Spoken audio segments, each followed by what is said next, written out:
Hi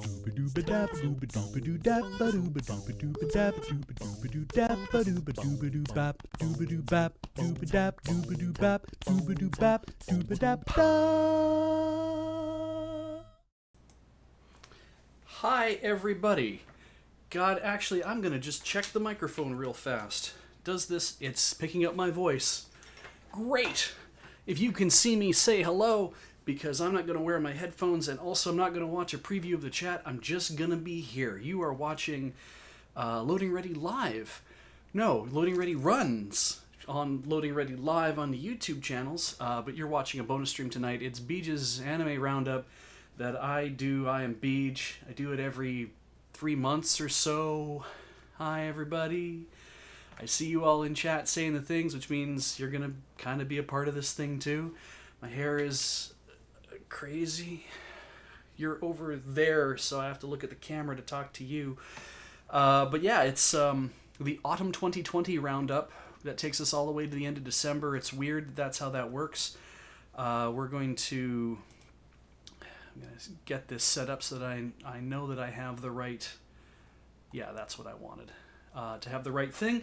We have a lot to get through, obviously, because I didn't watch a lot, but there was a lot, so we're going to see a lot, and run down things that I watched and things that maybe we'll run down things that I didn't. I don't know. We'll see how that works out. Excuse me. But to let you know, we survive here at Loading Ready Run on your Twitch subs, which we appreciate, and your bits, which we appreciate. It's so weird doing this without my headphones on. But also the Patreon at patreon.com/loadingreadyrun. That is another place by which we get supported. And then I have to just put these on, because if I don't have my headphones on, I don't feel like I'm actually doing a stream. I have no idea why that is. You can also catch us at youtube.com/loadingreadyrun, and we have YouTube memberships. If you join the memberships, you'll be able to take part in our Askler podcasts, I guess, vidcasts, by submitting your own questions. You have to be a part of the YouTube membership in order to submit questions for that. So, we also, though, have a Boxing Week sale going on right now at store.loadingreadyrun.com, and if you are feeling like you want to spend a little merch, or a little money on merch, you can do that. Store.loadingreadyrun.com. We have a sale section on there, but you can buy anything you want, and if you spend $50 or more, you should get prompted to get a free Checkpoint mug as part of that, as part of your grand expenditure. Anything that's on the site qualifies for that. I'm going to say right now, though, the Loading Ready Run X Jacob Burgess Bike Club shirts to commemorate and celebrate the Not a Drop to Drink campaign, which you just probably were watching a little bit of here on Twitch, the live Q&A of.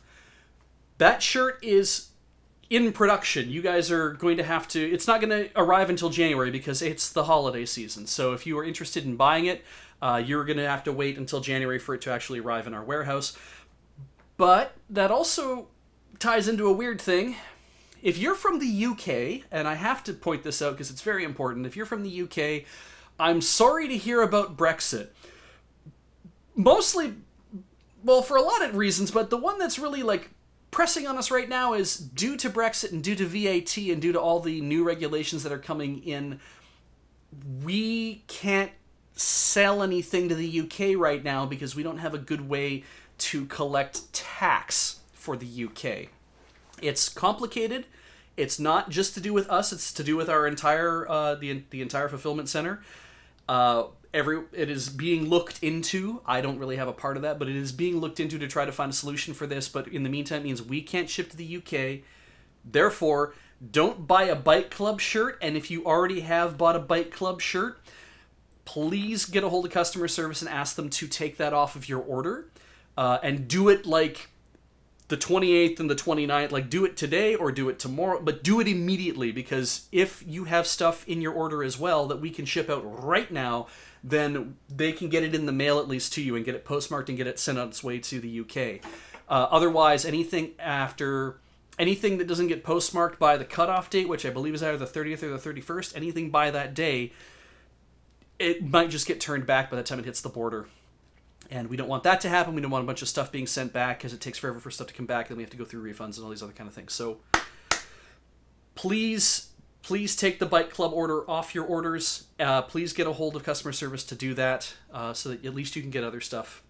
Or there's also, as Contingent Cat mentions as well, if you have a non-UK friend and family member, you could have them certainly receive it, like in Ireland or the Isle of Man, or anybody else in the EU. You can totally do that.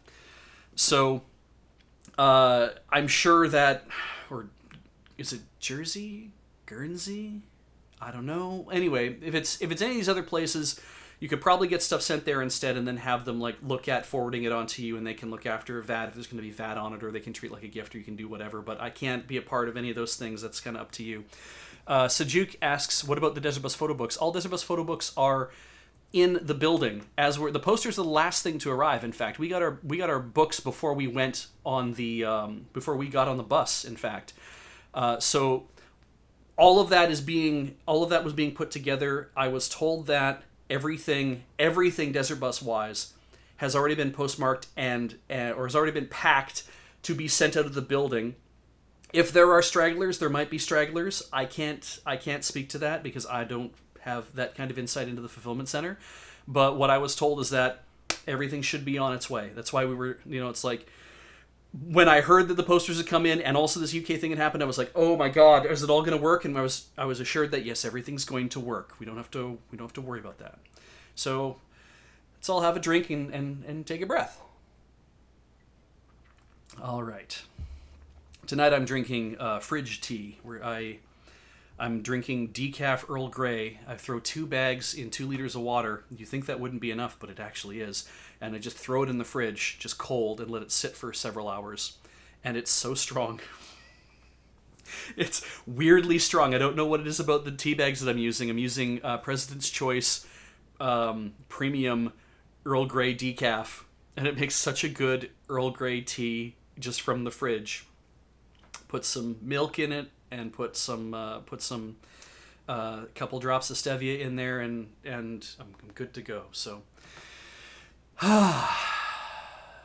let's begin with what this is going to be. Yeah, let's leave me on this side. Let's try that and see how we go. We're going to start with, of course, Autumn 2020. They refer to it as fall down in the corner there. And you can follow along on anychart.net. I'm going to be doing this really zoomed out so that you can actually see what's going on screen. We can talk about all these kind of things, but anychart.net is where I go to do this. I believe I track a lot of the stuff I watch on AnyList, but I have no idea if my account is even public or not. I don't know why it would be, but I think these guys do a really good job, and I've always been pretty happy about what I get when I go to their site to figure stuff out with. I've tried lots of other sites too, but this one seems to be the one that really resonates with me. Let's start with Hyakuman no Inochi no Ue ni Ore wa Tatteiru. I don't know what this is, and I didn't watch it. So that was easy. Moving. Did I click it? Didn't watch it. Moving on. A3 season, autumn and winter. I didn't watch this either, so we'll move on. Aha, here we go. There's a trope. As I've been watching She-Ra, I am being introduced through all the fan art and all of the fandom. I've never been a part of anything that has such a heavy LGBT fan base. And just kind of being sitting on the outside going, I just am here for the cool fan art and I don't have anything important to say. Just let me sit here and watch this and really enjoy it. Is it okay? And oh my God, I've now learned of the trope called useless lesbian. So I'm not the one to bring it up or to say anything, but oh man, Adachi Toshimamura is I think it's very cute and it's very awkward, and it's very it is very much slow burn Yuri, and I am so into that. But what is really interesting about these two characters, they both cut class, but they both cut class for different reasons.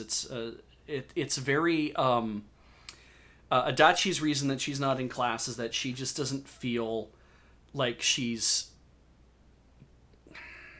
she doesn't feel like she belongs or she's connected or that she's like or that there's anyone around her that she wants to be friends with or anyone wants to be friends with her. It's that very kind of awkward adolescent feeling that people go through in high school, where you just feel like it's like nobody is interested in me. Why would anyone be interested in me? I just don't even now. And it writ large, where it's like I don't even want to go to class. I don't want to hang out with anybody. I'm just going to go hide in the second floor of the gym near the ping pong tables. And Shimamura, her thing is more that she's never really felt connected to anyone as a that she can be friends with people, but it's more of a facile kind of, it's like I am not. There's nobody I've really like loved. There's nobody that I really feel like I'm a this is my best friend. There's a like intense deep emotions. She has very kind of light feeling emotions, very surface level stuff, and she doesn't really know why, but she doesn't pay it a lot of mind, but she doesn't really also know what to make of it. And so she comes to hang out where Adachi is just purely by chance, and they just kind of become friends. And I started reading the manga of this. And there's a novel. I think there's maybe a light novel associated. There's like all sorts of different takes on this. But I started reading a scanlated manga of it, and I liked it. But I also was like, this is a really, really slow burn, and I can't tell if everyone keeps saying, "Oh, it's Yuri," and I'm like, "Are you sure?" Because I can't tell. But as it all of the broad strokes, all the painting that's being done in this show to really establish it's like, look, we're doing a Yuri series. You have to understand that's what's going on here. Like, don't just let this like pass by. And I'm like, I really liked it, and it's awkward at times to watch as well, because you watch what Adachi's doing and you're like, oh my god, I can see that she's into Shimamura, but is she into her because she like is in romantic love with her, or is she into her because she's never found anybody that she really feels like she connects to, and that there's just kind of this spark between them. And then with Shimamura, it's like, why won't you give her anything back? Why are you just kind of, why are you this kind of like, you're not giving her anything back? But of course this is what happens when two people with these personalities are going to be doing this. This is what the story becomes as a result. There's also a weird character who you can see in the background that's like an astronaut, and it's this weird alien character, and she has the glowiest hair. I don't have an HDR TV. Like I don't have 4K yet. I don't know how they pulled this off, but looking at her hair on my TV, on my old like 43-inch Samsung 1080p, just looking at this thing is the brightest thing, and it's overwhelming how it just shines past, and it's really interesting to see just in visually. And I think overall the whole show is quite interesting visually. I think Tezuka Productions did an excellent job adapting this, making it really very appealing. I just don't know why this weird alien character, why she's there and what she's doing. But she's there. She doesn't seem to have any skin in the game for anything that's going on. She doesn't seem to be a pivot. She doesn't seem to be like somebody who's awakening somebody else to something. She's just kind of there. So, yeah, I think you can kind of safely ignore her, unless maybe she becomes more important in the later story. But I don't think she really has anything to do with Adachi or Shimamura, other than being like friends with the little sister. But anyway. It was good. I really enjoyed it. I fell asleep multiple times, though, because it is pretty slowly paced, and I get tired, and it's been 2020, but I would go back and rewatch it. I'd fall asleep again, and I'd go back and rewatch it, and then I would actually make it through that time. So, yeah, I was kind of into it. I would say you may enjoy it, too, if you're really into that kind of thing. Akudama Drive. Didn't watch it, so I can't say anything about it. Assault Lily, Bouquet, Assalto Riri. Based on the Assault Lily doll series. I don't collect the doll series, so I don't watch the anime.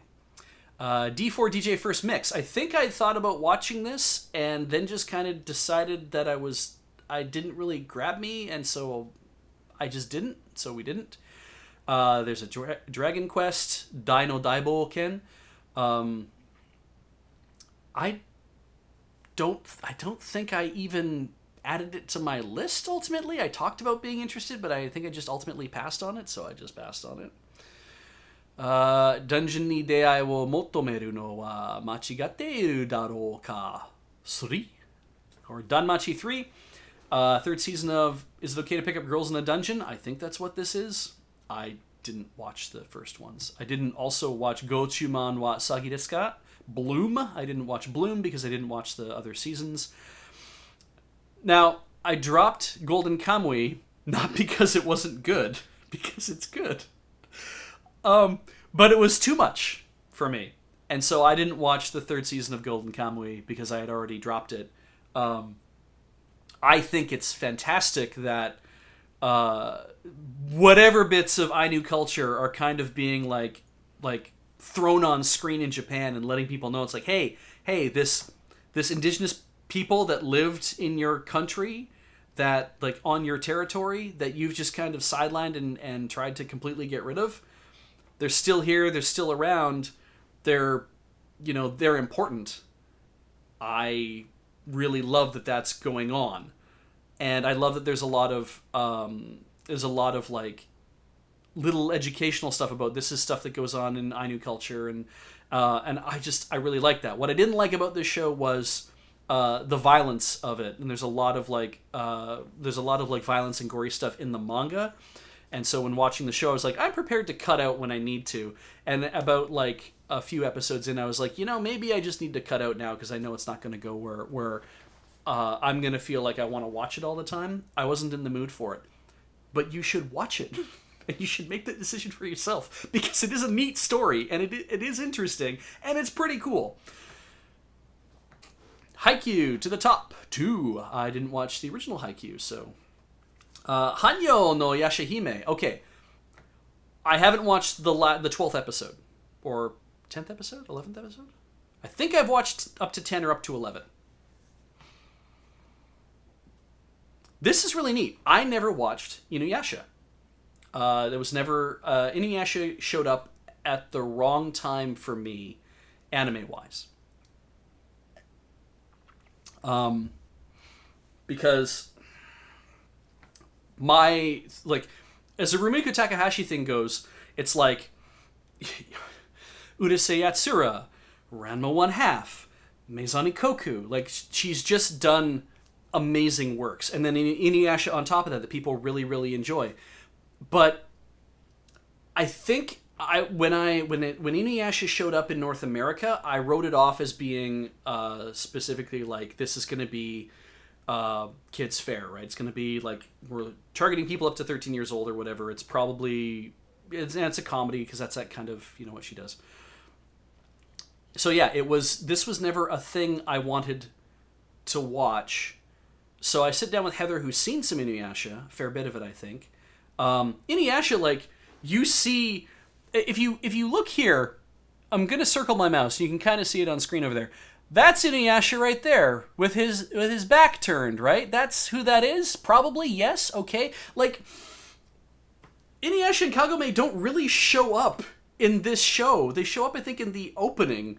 Inuyasha does especially, but Inuyasha shows up like standing behind Sesshomaru, and I'm like, dude, you didn't even have a show named after you, yet everybody loses their shit about you, so whatever.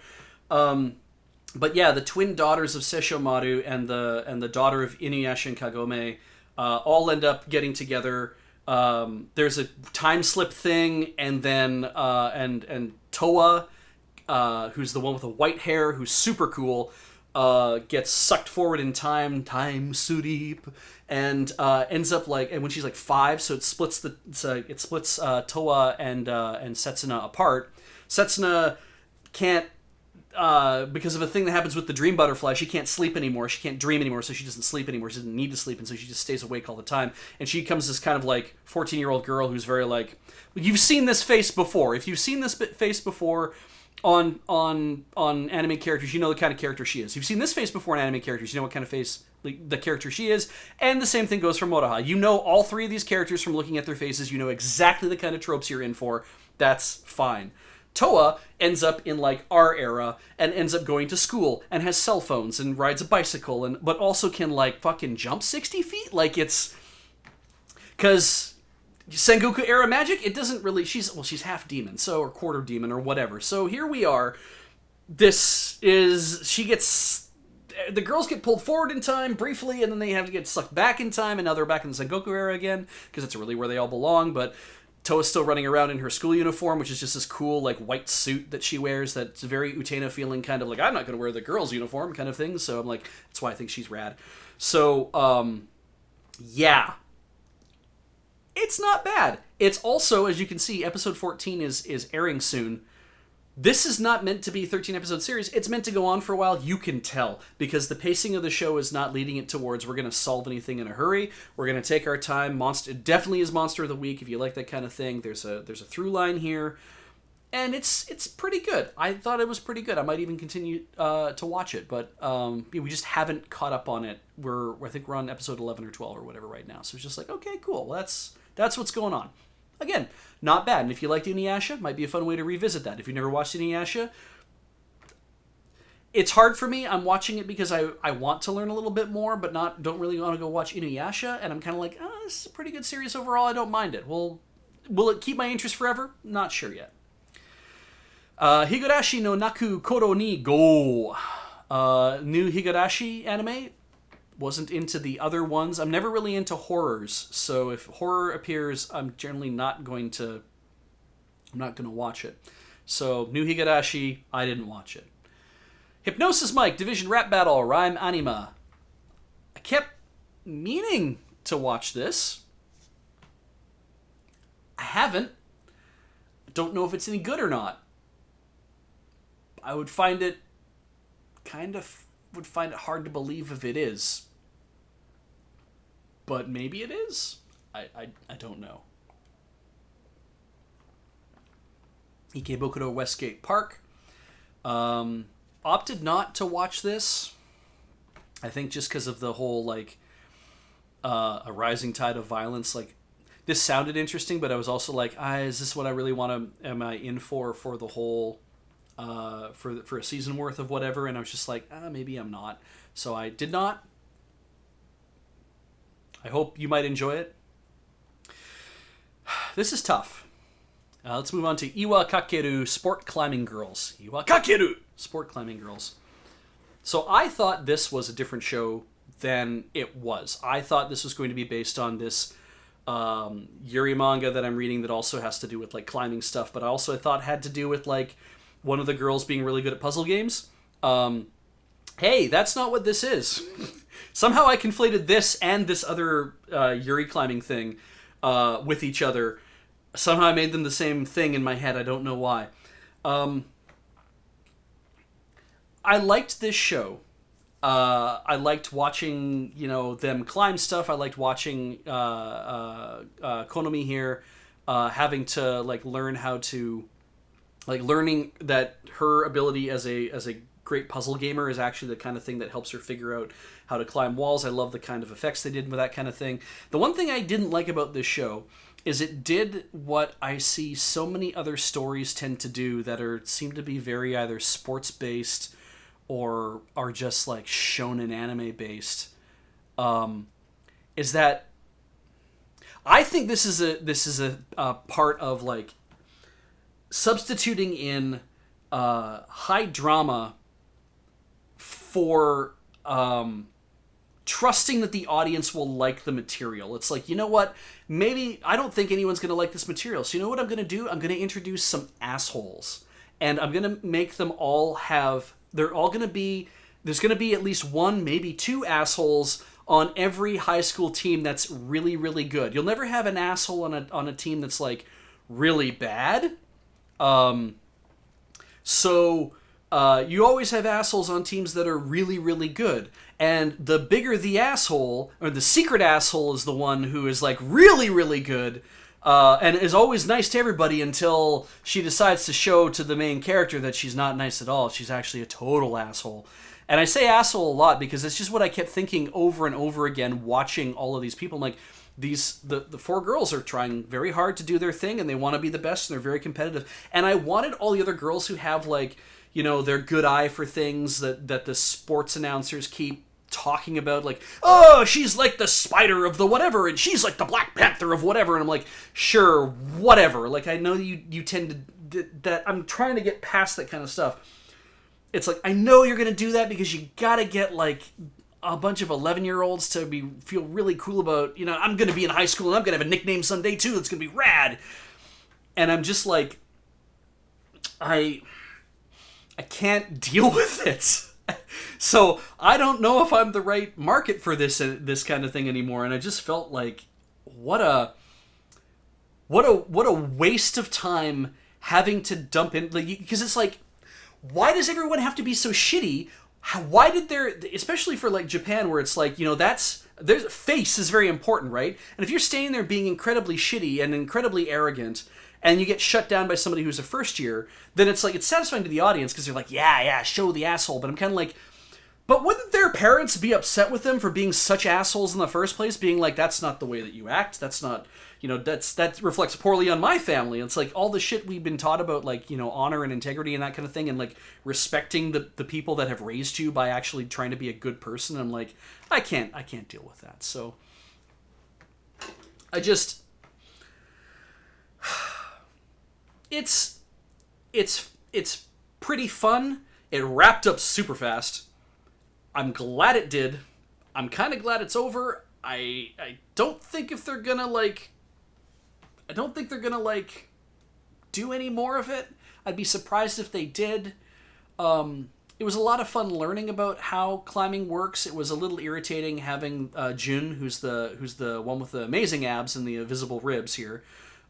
She is, like, very, like, I take this very seriously, and don't you dare try to climb. She literally, in the first episode, she's the first asshole you meet, in fact. Konomi shows up and is like, wow, a climbing gym. And Jun's like, you can't join the club because I don't think you're going to take it seriously, so go fuck yourself. And she's like, whoa, I just wanted to look at the climbing gym. It's like, no, you can't, you're not going to be allowed to do it. Well, I'll tell you what, if you want to join so bad, why don't you race me? It's like, I don't even think I wanted to join, but I guess I'm going to do this now. And I'm just like,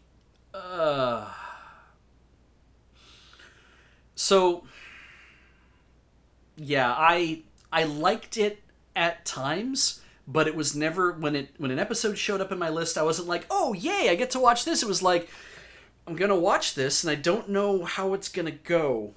And I don't think I'm going to like how it's going to go. So, I'll make it my third watch before I watch something else, which we'll talk about the other things that I would watch after this, because I was just priming myself for maybe to not enjoy an episode of this. Jujutsu Kaisen. Didn't watch it. Kamitachi ni hirowareta otoko. This got translated as By the Grace of the Gods, which I think is a weird title for it to have. It probably was the English title they came up with in Japan before they brought it over here, perhaps. I don't know exactly. I don't want to make, like, a firm, you know,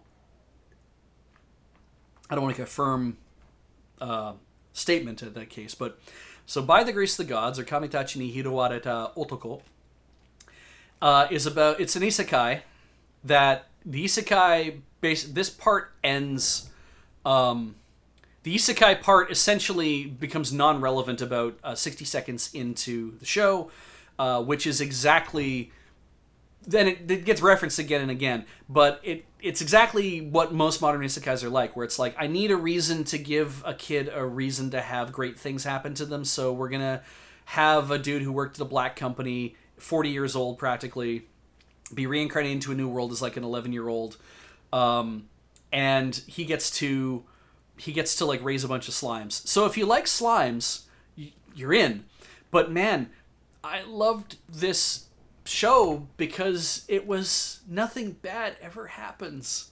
And it was just so nice to have things happen. And it was kind of the sense of what I want most isekai to be, where it's like I go to the new world and I work at a Home Depot, so which means I know an awful lot about all the things that you would see in like to build a community out of, and like what you should, learning about tools and learning about all sorts of interesting things. And so now I can tell people how to do that, and then all these elves can build like an interesting, cool village, and they can raise themselves out of poverty. And or I won $8 billion, and so now I'm going to go to the other world, and I'm going to bring tractors with me, and I'm going to help turn them into another. Like, you're probably some of you recognizing the stuff that I'm talking about, and so it's like this was this kind of thing where it's like this guy becomes a kid, so he has all the knowledge of being a 40-year-old, but now he gets to live in this world where everything's made easy because the gods brought him to this world and said, we're going to give you some special powers and abilities and stuff. You'll have like poison resistance and some other things that nobody else in this world really has, and there's going to be like weird kind of feeling like power creep and stuff, but you don't fight people. Why would you? You're just a kid, and you're just going to set up a laundry service. I think it's just charming. And if they made more of it, I would watch more of it because it is just super gentle. I'm really glad they made it. And if the people are saying like, hey, I didn't watch the anime, but I read the novel, I'm like, hey, maybe I will read the novel too. We'll see. It's just really nice. The fact that they're kind of shoehorning in a love interest situation with like that little blonde 11-year-old girl there, or 12-year-old, or however old she is. I'm just kind of like, you could have passed on that, but I understand that you're trying to write like a long thing to show that he's getting set up to be like, that this girl likes him and he'll like her back. And I'm like, great. Oh yeah, Pat Bear points out, nice to see you in here, Pat. The animal girls aren't sexualized, and that's nice. It is so nice that the tiger girl and the fox girl and the cat girl and the wolf girl or the rabbit girl or whatever all the girls there are, all of the girls are we're just beast men, and we're out here, we wear like, skimpier clothing, but we're not here to fuck. We're just here to like, we're adventurers. We're just going out and fighting stuff, and the cat girl has a wackier personality than the rest of them, but they're all just kind of there and having fun, and that's everybody. Another thing I felt really bad about also with some other isekais is where it's like the one adventurer shows up who's like, S tier OP. They show up and they're like, I'm going to do all the hunting and take all the things from everybody else. And in this one, Ryoma doesn't. He's not there to like hunt a whole bunch of things and like make himself incredibly rich or whatever. He does some of that stuff, and he has some abilities where you're like, oh, he can do some Minecraft shit. And it's like, of course he can. Because why not? That will be helpful in this situation. He'll just do some Minecraft shit, and it's great. And I'm like, all right, it's good. I like this. So, yeah, I'm being told the novel is amazing by Nia. Thank you, Nia. I will probably have a look into this more if I can. All right. Kami-sama ni natta hi. The day I became a god. Didn't watch this, didn't read this. Didn't read it originally, if it was, or no, it says source original, so it's not a manga.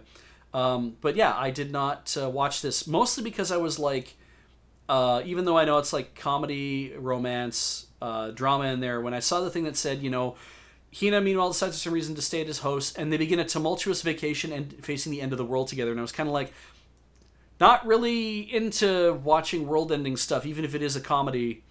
Which is too bad because it's PA Works and I love PA Works. Did anybody else watch this in chat? Because if you did, I'd love to know a little bit more about it because, or if you watched it and you enjoyed it, and if it's like, is it like Twilight of Humanity type stuff, or is it? Oh, Gekyoru says I'm only one episode in. Anybody else watch a little bit of it? Bionol thought it was disappointing. Get a chance to take a drink. Oh, some of you binge your shows. I see. Okay, that's fair.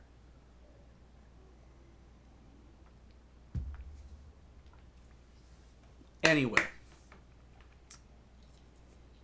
All right. I did not watch it in the first place. Nobody here is like coming out and being like, it's so good and you have to watch it. So that's fine. I don't feel bad.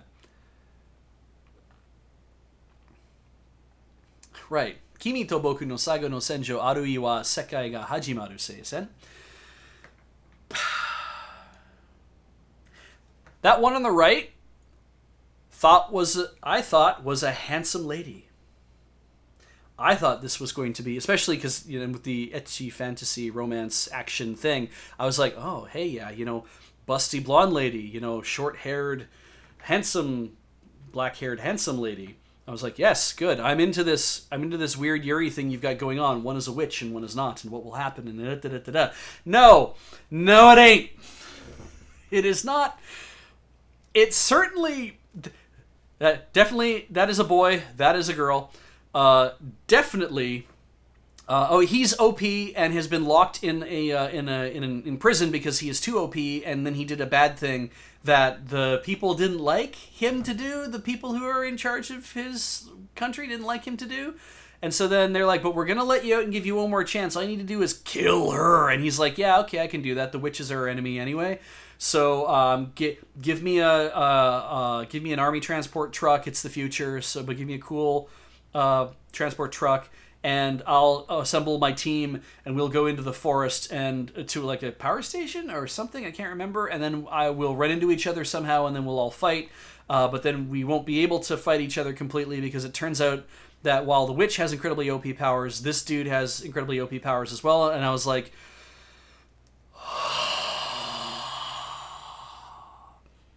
and then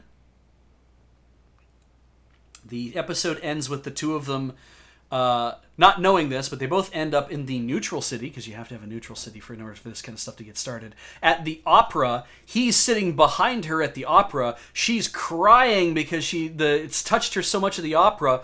He leans forward and hands her a handkerchief, and she dabs her eyes and whatever. And then the lights come up, and they both stand up, and they realize they are each other's enemies, and they had no idea who was sitting near each other. And but what's this? What? And then go to end credits, and I'm like, great! Turn that shit off. I'm done watching it. I felt I got everything I needed for the next however many episodes this is going to be in that one episode. I'm like, I know how this is going to come together, or even if it doesn't, how it's going to end with something terrible happening. Really don't care.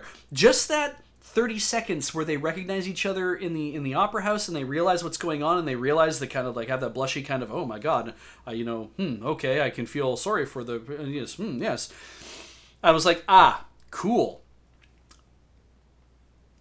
That makes me want to watch the show. And then I turned it off, and I sat for about 5 minutes before I watched something else. And in the meantime, I think I was reading Twitter or something. And I was like, oh, wait, no, I don't actually want to watch the show, do I? I just wanted to see how this ends. And I don't want to know. I don't care how it ends. So I just was like, whatever. And threw it aside. All right. King's Raid, Ishi o Tsugumo no Tachi. Didn't watch it. Kuma Bear. So when I saw the I'm sorry, Pat. Didn't watch King's Raid. I don't know anything about it, so it's from a video game. Oh, okay. Let's get back to Kuma Bear. So based on a light novel, they have a manga as well. I thought she wasn't 15. I thought she was 18, but whatever. Another isekai based on a VR MMO where she gets like she's playing this VR MMO. She has like trillions of yen in investments and stuff, and she just lays in bed all day playing this game, and she gets offered a special thing from the people making the VR MMO where they're like, "Hey, you're super good at this game. We want to give you a gift. Pick any chest you want. Open the chest, and you'll get some special equipment." And they're like, oh, that's cool. I spent a lot of money. Maybe this is just to kind of keep me, like, playing. So she opens it up, and she gets bear equipment, which is a giant bear onesie, big bear feet shoes, and then the 2 bear puppets. And so she's like, okay, well, I guess I'll change into these to see what it looks like. And she's like, oh, cool, okay, neat, whatever. Let's have a look at what all the stuff does. So she looks, and and then the game developers ask her, it's like, hey, so do you like this game? It's like, yeah, I like this game. It's like, okay, let's quick personality test. Are there any people that, like, what's most important to you in life? Is it money? Is it people? Is it whatever? And she's like, oh, money. And then ask a couple other things. Is there anybody out there who like cares about you or whatever? And she's like, no. And they're like, cool. All right. Well, go ahead and you can play the new level now. Voop. And it actually just beams her to another world. It doesn't actually. She thinks she's in another game. I don't think she's in another game. I think she literally gets sent to another world because she can't get out of the VR MMO. She's stuck inside, but she's not stuck inside.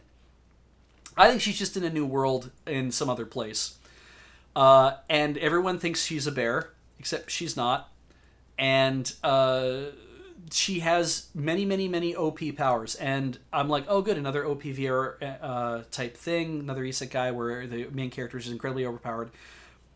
I thought she was fun to watch. I thought the whole show was fun to watch. I thought it was very relaxing. The only thing I was like, this is very much to borrow a phrase from the from Dynasty Scans. This is very much 404 Men Not Found. There's, I think, all of 3 male characters that show up in here with a voice. Maybe a few more. But yeah, all of her powers are, like, she's incredibly overpowered. And all these girls that you see here all think she's great and they love her.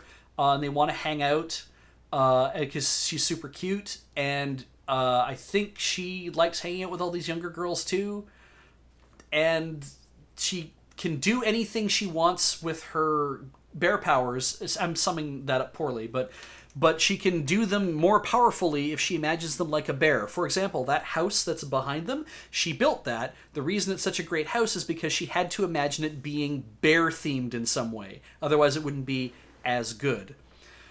So yeah, it's a ridiculous show that's just kind of fun, and I found it relaxing and interesting because I was just like, yeah, this is the stuff I would do if I was given this opportunity. I'd probably try to do all the same things, and so I'm down with this. And yeah, if they made more, I'd watch more. I thought it was quite good. Anyway, also she can't really change out of the bear outfit because she doesn't have any other equipment. That also was interesting, and this is so powerful that she can't, even if we do see that she can take it off because she can turn it inside out to sleep in it, which I'm like, why would you turn it inside out to sleep in it? But I guess you do that. And it's white on the inside and black on the outside. So she turns it inside out and she sleeps as a white bear. And when she gets up in the morning, she takes it off and changes it into a black bear and she gets back into it again. And they have announced a second season. So it's just not happening, I don't think, next season. I think it's happening like a season from now. So that's it. She just has this like outfit. This Tabby Lavalamp says it's self-cleaning. I'm going to assume it's self-cleaning then. I don't remember that in the series, but I'm sure it is. Oh, the white bear heals faster. Oh, that's right. That's why she sleeps in the white bear outfit. That's right. Turns it inside out for the white bear outfit. And she can summon 2 giant-ass bears. One is black and one is white. They live inside her gloves. I guess you can think about that. It's interesting. I just thought it was fun. It was like, yeah, lean into the goofiness of your isekai idea. Why not? I don't play Love Live, so I didn't watch Love Live. Let's keep moving on from there. My Setsu. This is interesting to me. I think I watched 4 episodes of this, so I really tried to give it a go. It didn't land for me. This is a show about girls in high school, and girls who just left high school even, in fact, trying to get their manzai career going, doing the 2-person stand-up comedy thing. Manzai is one of those things that when you think about No Theater and Kabuki okay, actually, let's just do this. This will be fun. So No Theater was, when No Theater started, it had it didn't have firm conventions, really, but quickly developed them. And No Theater became like the premier theater in Japan. That this is the thing that, this is how you tell stories and pass stories around to each other. And all the stories are built out of folktales and other things that they wanted to spread around at the time. And this is like in the, this is like Heian period type thing. And once people were like, No became this very highly codified, very highly structured art form, that it wasn't really for the masses anymore, and the masses would do their own thing.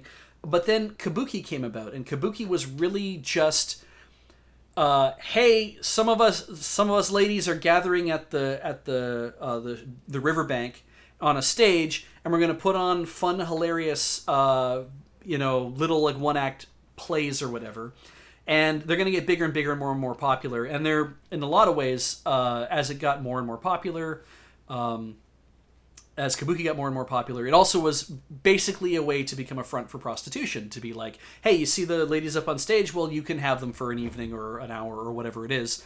We can negotiate prices. The girls would negotiate their own prices, is how I understood it. It's kind of like a women-run business in that respect.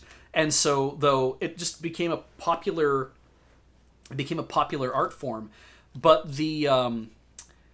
when it became a popular art form, I believe the shogunates didn't like it. They didn't especially like the prostitution aspect of it. They said, no, putting a stop to that. We're not going to let you do that anymore. No more women. Only young boys. I'll let you figure out how well that helped the prostitution problem. Okay, spoiler alert, it didn't. And then the shogunates were like, okay, that was a bad idea. We're only men from now on, fully grown men doing everything, even the lady parts. And as what happens whenever you have people like turn their hobby into a career, you get people who definitely want to protect that kind of thing. This is the same thing that happened with no theaters. It's like we're going to start to codify the forms, and we're going to start to codify how kabuki works. We're going to have things developed, and that's why you have kabuki houses that are like going back, dozens of generations kind of deal. And in fact, I have a friend who went to Japan who studied to be an onnagata, I believe. And he's quite good at it. He showed me a lot of the stuff he learned. I was like, damn, you do a lady quite well. That's excellent. He's definitely very into it. And he was on our improv team. So anyway, that was a thing. Bunraku was then another like peasant enjoyment thing with a bunch of puppets on sticks, and then the puppets got more complicated, and the story started to get more complicated. They started borrowing stuff from like no plays and kabuki plays and all that, and turned it into another yet again codified, very complicated art form of puppetry. 3 people on a puppet. Very complicated, very intrinsic. I love watching Bunraku because it's just so otherworldly. Why is that important with my setsu? Because, like everything else that seems to be a Japanese art form, what is important is to follow the form. And manzai is one of those things that follows the form. And when you watch this, you will see how everybody has a set of things that they do that's always doing the same things when they're doing their stand-up acts. You have your bokeh, who's the person who says the dumb stuff all the time, and tsukomi, who's the person who does the comebacks. Nande yane, what the hell was that kind of deal. So you have somebody who's saying a dumb thing, they're telling a story with each other, and there's cut-ins and cut-outs and these little like bits that you do. There's slight tangents there and pulling back, all that kind of stuff. And that is... everybody does that, because that's part of the form, and it's really interesting to watch that. It's not the same as how if you go to an open mic in North America, and I use this as a thing, right? Or if you went to like Just for Laughs, actually, here's an example. If you go to Just for Laughs and you watch people get on stage and do stand-up comedy, A, they're usually always by themselves, and B, the form essentially follows: come out, say hello to everybody, start your act, end on your best joke, and leave. But that's the form. It's very loose. You don't know how anything's going to go when a stand-up comic gets on stage. You don't know how the process is going to get there. But because of the tsukome and bokeh thing, what I've noticed is that there is a form, because they understand that there has to be some balance in how you develop the bit. You have to have... you're both helping to make this bit go on. So you both have to have specific pieces that you do and characters you have to play to make this thing happen. And it is way more like sketch comedy, because the stories they're telling are reliant upon the other parties acting to support the thing that they're doing.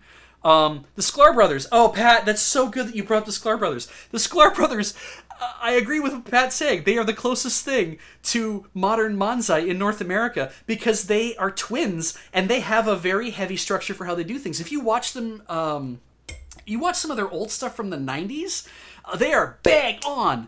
And I mean, you can talk about Abbott and Costello, you can talk about Laurel and Hardy, that same kind of vaudevillian thing. And we don't do that anymore as a rule here in North America. There aren't a lot of like two-person acts that just get up on stage and do this back and forth. Key and Peele are not that kind of, aren't those kind of comedians. Penn and Teller's thing is a guy who talks all the time and a guy who doesn't talk at all.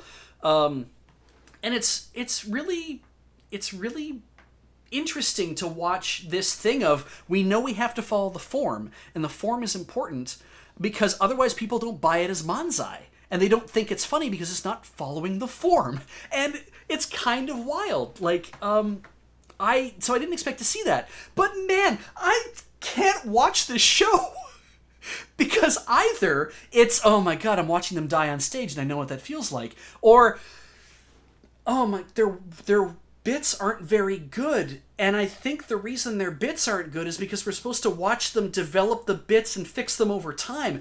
I don't want to do that. I tuned in to watch them do good comedy. I don't want to watch the story of them making good comedy. I just want to watch them do good comedy and do better comedy and do better and better and better comedy over time.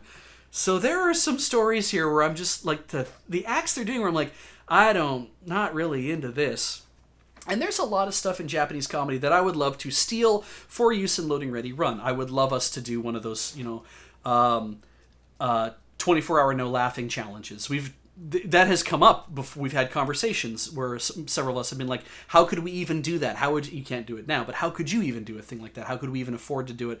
Where would we do something? And it's like, it's a big project, so that's like back of the line kind of stuff. But,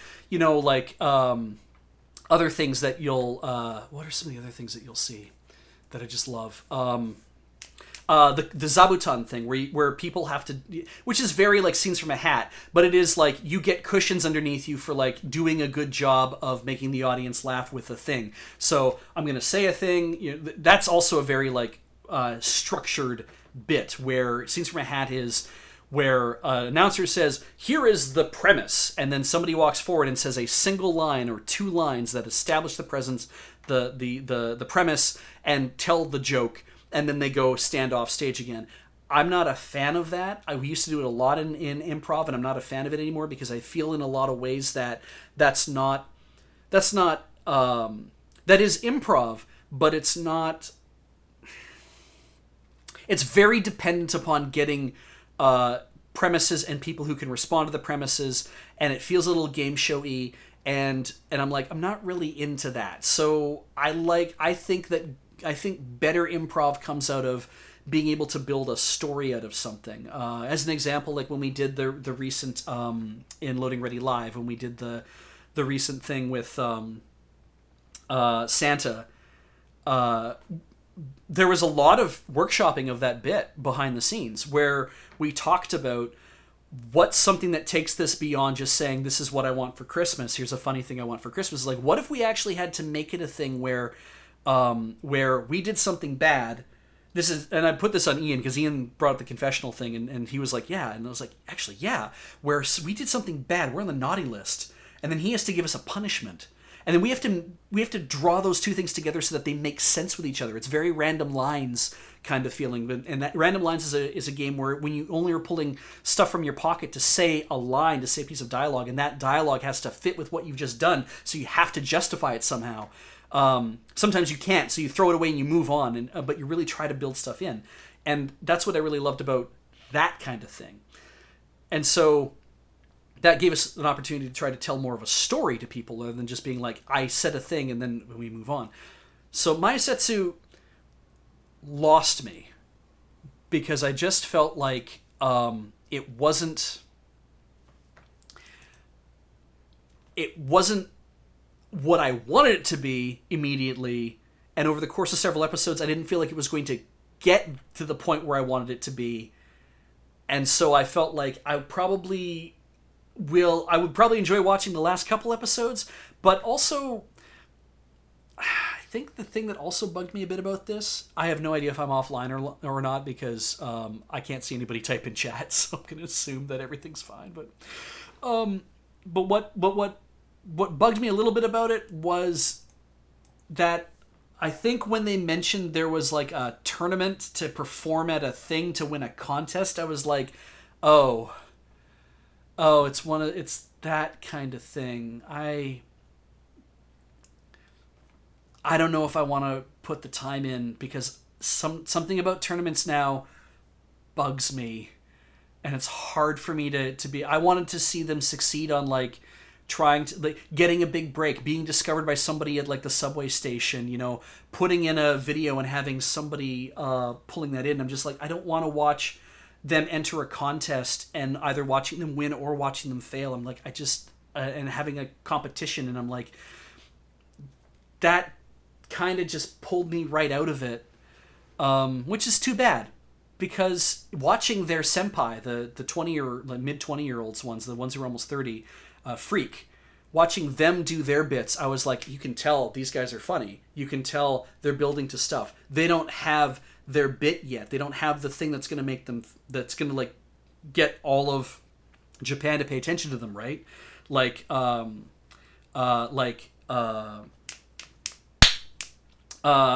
Richard Pryor had Mudbone, which is a thing that kind of got everybody to. This is a Chris Rock bit more than anything else, but that I'm saying right now. But Richard Pryor had Mudbone, and that made everybody know who he was. Like it built his popularity, there's like a lot of other comics that, like, Mitch Hedberg's whole style was the thing that got people. Kyle Kinane, who is a modern comic who I really love, who he nearly left comedy after a disastrous turn at the Aspen Comedy Festival, and he used that as a way to be like, well, F it, I'm going to do my show and go on stage, and who cares what happens after the festival. He went on and he did a show somewhere else, and he's just like, whatever, I'm just here to tell you stupid stories. And he just took off like a rocket because he found his thing, and it was so good. Kyle's amazing, and I'm glad he never gave up. And so now Pat is telling me watching Freak figure out their thing in this show was really rewarding, and I'm like, I want to see that now that you've mentioned that, because I want to see how they're doing. I want to see what these people who are adults, who've been trying for the last 10 years to stop being nobodies and just be a rookie for once. And I was like, I want to see that. So I still might go back and watch more of it, but man, it was hard to take at the time. So we'll see what winter looks like, and if I need to fill in things. And Pat's telling me too, the contest in the show is a real thing. I had a feeling it was. So yeah. Let's move on. All right. Magatsu, how am I doing on time? We're at 9:30 already. I got to take a break. We're going to take a break so that we'll come back to this, because I still got more to do here, but I'm going to take a break. You guys have to watch some ads, but I will be back in about 3 or 4 minutes. Thanks for sticking around.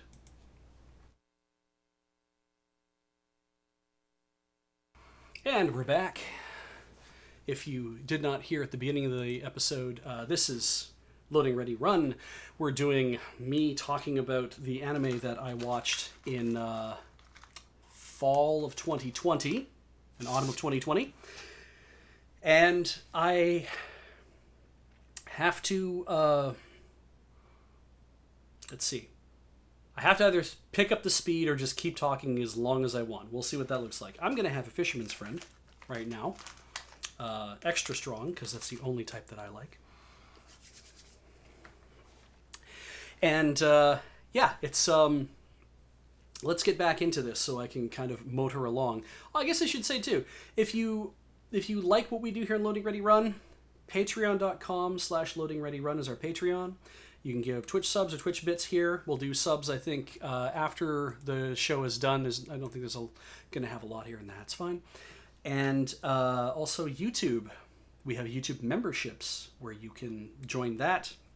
Another vector to send us some money if you like. One of my most favorite vectors, though, is store.loadingreadyrun.com. It's our store. You can buy our merchandise. We have a Boxing Week sale going on right now. There is a sale section, but there's also just everything you can buy, and anything you put in your cart qualifies for the spend $50, get a free Checkpoint mug deal that's going on right now. I found a cool plugin that can do that, so we can offer that to you now. It's just a fun thing to do because I have a lot of Checkpoint mugs, and I thought we should get more of those out to people. Maybe they will enjoy them more. And what else? If you live in the UK, we will be unable to ship to you starting January 1st due to Brexit and tax issues. So if you want to get something, I would say get it immediately. But do not order the Loading Ready Run X Jacob Burgess Bike Club shirt because it is not produced yet. It is currently in production. It will be ready and shipped to us in our warehouse in January, which means we won't be able to ship it to you. And I apologize for that. That is how that is. So yeah, that's the that's how that is. I feel bad for everyone in the UK because we love you, and we can't do much to fix that at the moment. But we're going to work on it. We're going to work on getting that fixed. I see questions now in chat. People are asking about what's the deal with Crunchyroll because, as Pat Bears pointed out, Sony, who already owns Funimation, is also trying to buy Crunchyroll. There's been some... I'm sure there's lots of consternation with people thinking that this will mean that they'll merge the two services, or they will do away with one in favor of another, or it's just inheriting contracts, or whatever it's going to be. Personally, I mean, I like the idea of just having one place to go to get anime. If that's going to be what ends up happening, it could also end up being a very costly place to go get anime. But still, if it's what I'm watching all the time, maybe it's worth paying more money to be able to have everything at my fingertips. That would be lovely. Of course, there's always going to be Netflix. But yeah. Will this have an effect on the industry? Probably. I just want to pour one out for the guys who pirated a whole ton of fan-translated anime and turned it into a business where they're going to make $1 billion off of it. So, congrats to you. About what? Took you 20 years, roughly, to take what was essentially a pirate video service, profiting off the backs of people who did all sorts of fan subbing with no permission, and then managing to make way too much money out of it. Well done, I guess. It still bugs me to this day. But, people have the shittier things have happened to make things happen. I imagine, it's people asking, is that how Crunchyroll started? I'm like, I seem to remember a lot of consternation and angst in the early to mid 2000s where people were furious at Crunchyroll, basically being like, why are you charging to stream people the stuff that we put out there for free? But yeah, anyway. I mean, they saw a market opportunity, right? They're like, wait, people probably just want to be able to watch this. They don't want to have to download things or learn how torrents work or learn how to get stuff off of Usenet and use PAR files to fix their RAR files and stuff. But yeah. Moving on with stuff from last season. Magetsu Wahrheit. Zurst. I never played the game from K-Lab, so I didn't want to watch the show. I tend to have... I tend to not be a person who, when I see something that says video game, I tend to be like, it's probably not going to be something I'm interested in watching, because if it's based on a video game, but it could be good, right? I have no idea. Mahoka Koko no Retto se Raihosha Hen. Second season of The Irregulars at Magical High School, I believe is what this was known as in English. Am I thinking of the right show? Maybe I'm not. Didn't watch the original, though. I seem to remember... the reason I've never watched this is because I seem to remember people being like, boy, this is definitely a vehicle for somebody's ultra-right-wing nationalist views. And I was like, oh, I know that's a popular thing in Japan right now to have. I can see why having an anime for it would be a great idea based on a manga that's like that. So I never read it and never watched it. So I don't know anything about it and don't even know if okay, Pat says it is nationalist and incesty. But put that in a different category, just the nationalist thing. I was like, yeah, I'd heard bad things about it, but I was like, I don't know if I'm that interested in watching it, and so I never did. And I don't know if it's any good or not. A lot of people seem to like it, so cool. Move on, though. Now, here's something I have opinions about. Majo no Tabi Tabi. I was like, man, Kino's journey, but she's a witch? Yeah, that could be cool. That could be cool, right? That could be cool. It ain't. Something about Elena, the main character. I mean, Kino has this... you can feel like there's a moral and ethical center to Kino from Kino's journeys or Kino's travels. You can definitely feel like there's something where, based on everything she's had to go through as well, that she's kind of like, okay, I recognize what it's like to be a powerless person.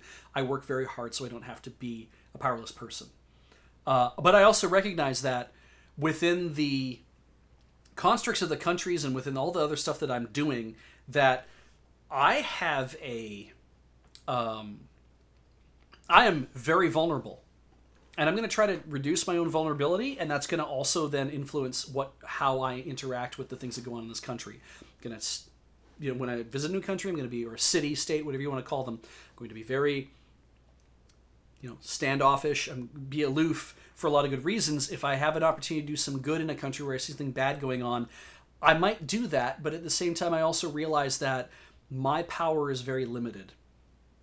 So instead, this is about a young woman who wants to be a witch because she wants to go do the same things that her hero in a book, The Magical Travels of Nino, or whatever it was called, The Adventures of Nino.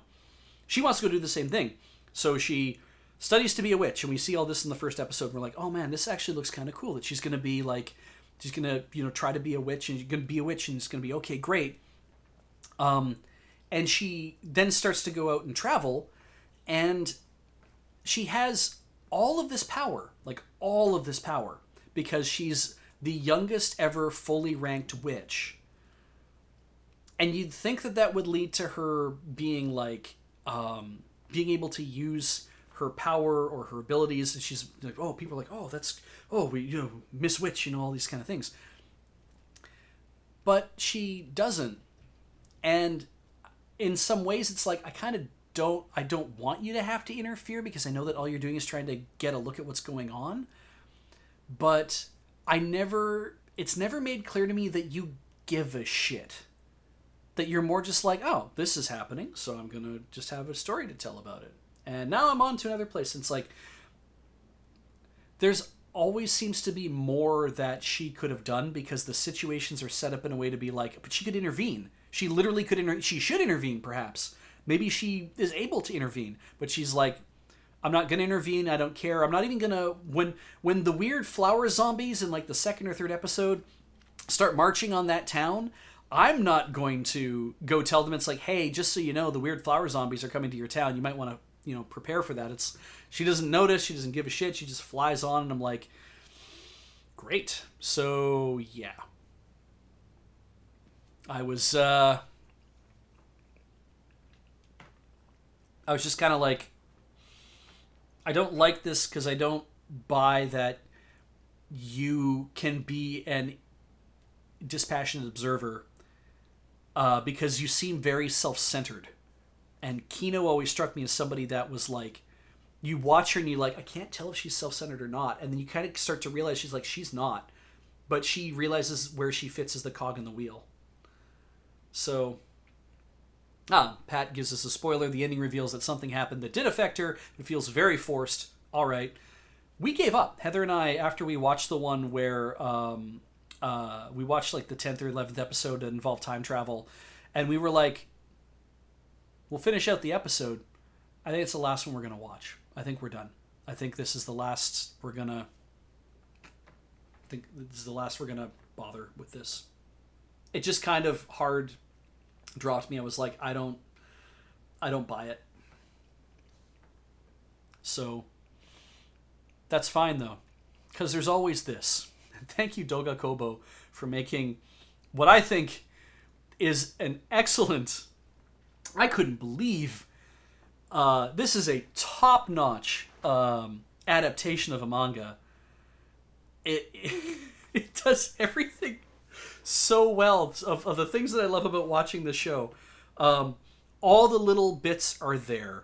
Maojo de Oyasumi, or Sleepy Princess in the Demon's Castle, which has been kind of like, it was being argued about what do you call this in English for a very, very, very long time. The mangaka has done such a great job, 200 chapters in, of still keeping this an interesting and somewhat fresh take. The only thing that Princess Ciatis wants to do is just get some sleep. She likes to sleep. The name of the kingdom she lives in is Good Rest. I mean, like, well, that's what they call it in English, but it's like she's it's so wild, and I think it's important because they make it feel like an RPG so much. There's so much in the show, and especially in the manga, that feels like if you made a game out of this and made these as actual quests, I'm like, you could make an excellent game for people to play. I would have a lot of fun playing a game based on stuff that happens in this series, and it would be a long game, because they even couch it in terms of, like, she's like, oh, I need a new pillow, and she's like, she has this moment of, I need a new pillow, and then, like, filigree fills the screen, and then there's like the words appear on a screen with quest, like quest taken, and it says, like, you know, like, oh, quest, go get yourself a better pillow. And she's so, like, I love watching her do stuff because the faces are on point. They did a great job of giving her the faces that she's supposed to have. This is not a Jitsu wa Watashi wa, my monster secret is. It's not that situation where whoever was doing the animating wasn't familiar with where it was coming from with the original work. Like, they knew the original work, but the adaptation of it did not actually tie into it. Like, you need to make it, when it's a comedy, especially when it's a screwball comedy, you need to make it screwball. You need to be 90s Sailor Moon screwball. Like, you need to really lean into that. You need to have big weird eyes. You need to have big overreactions. You need to have, like, all these people doing these things. And I'm like, these guys got it. They got it. Good for them. So, yeah, I hope this not only gets another season, I hope it gets dozens of seasons. I hope this goes Gintama length. Like, I hope this is out for a long time. I want to see it all animated, because I think they nailed it.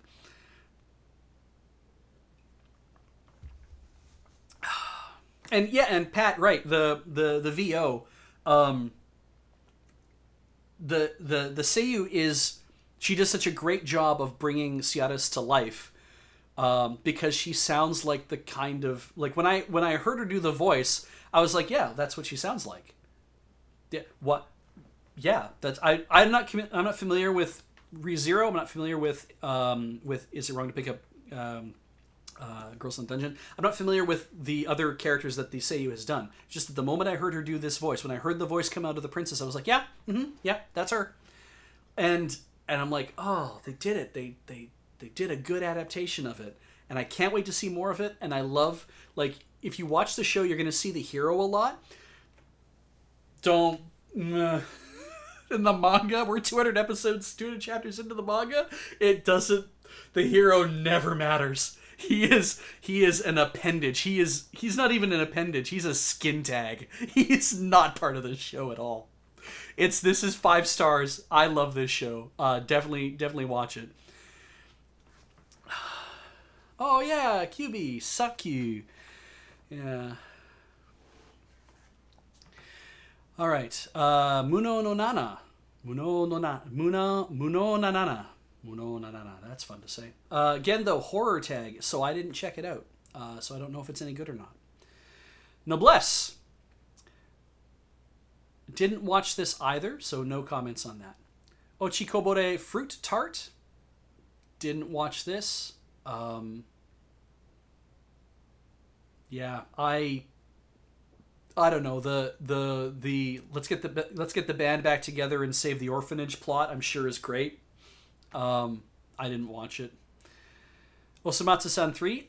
I missed 2, so I didn't watch the third one. Maybe at some point in the future I will go back and watch more of it. I liked the first season well enough, even though that it is definitely 6 single, like, one-dimensional characters doing their thing. And after a while, it's like, okay, I get it. But, I mean, that is gag manga, ultimately. Okay, Senyoku no Sigdrifa. It's a sequel, so I didn't watch it. Strike Witches anime, didn't watch that. Taiso Zamurai. Sports drama, didn't watch that. Tonikaku Kawaii, Tonikawa. I watched this. Apparently it is a Crunchyroll original, which I'm sure is like a Netflix original. So,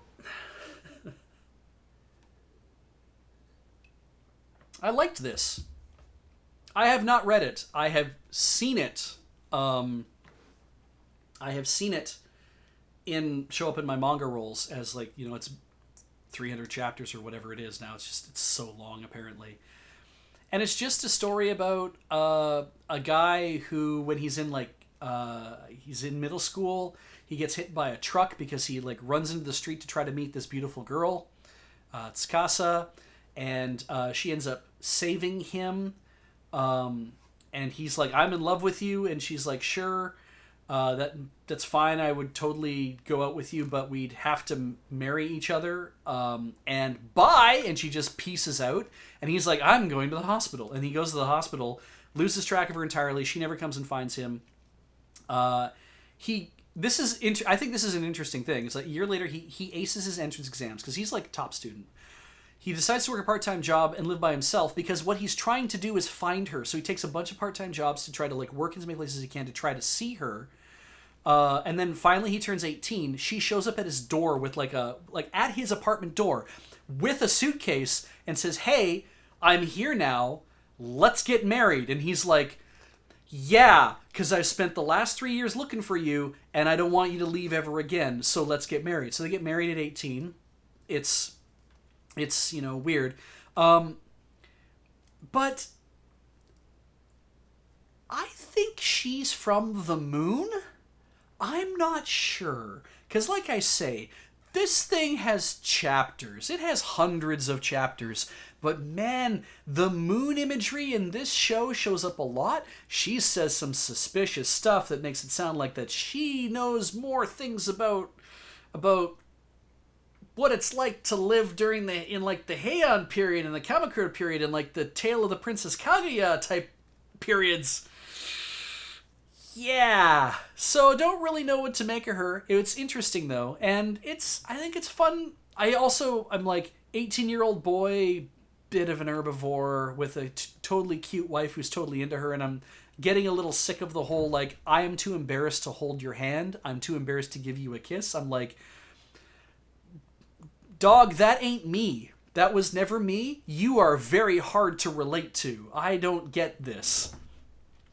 Girl of Your Dreams shows up and says, we're getting married now. I'm not leaving ever again. And you're like, I had better do my best to not touch my wife ever. Like, don't see it. Can't see it. Don't understand it. So, still though, really cute. Comedy. Definitely a lot of screwball parts to it as well, but a lot of just like fun, fresh comedy things. There is an episode where they have a Street Fighter V tournament, and thank you Capcom, because it's all the Street Fighter V stuff. It's just straight from the game. It was really weird. Real choice too, and there's a little bit of a twist in that as well. And I really just wanted to send that episode to Adam and be like, yo, check it out. Your favorite game is an anime. He'd have no idea what's going on in the rest of the episode, but it's fine. I liked it. I would say go watch it.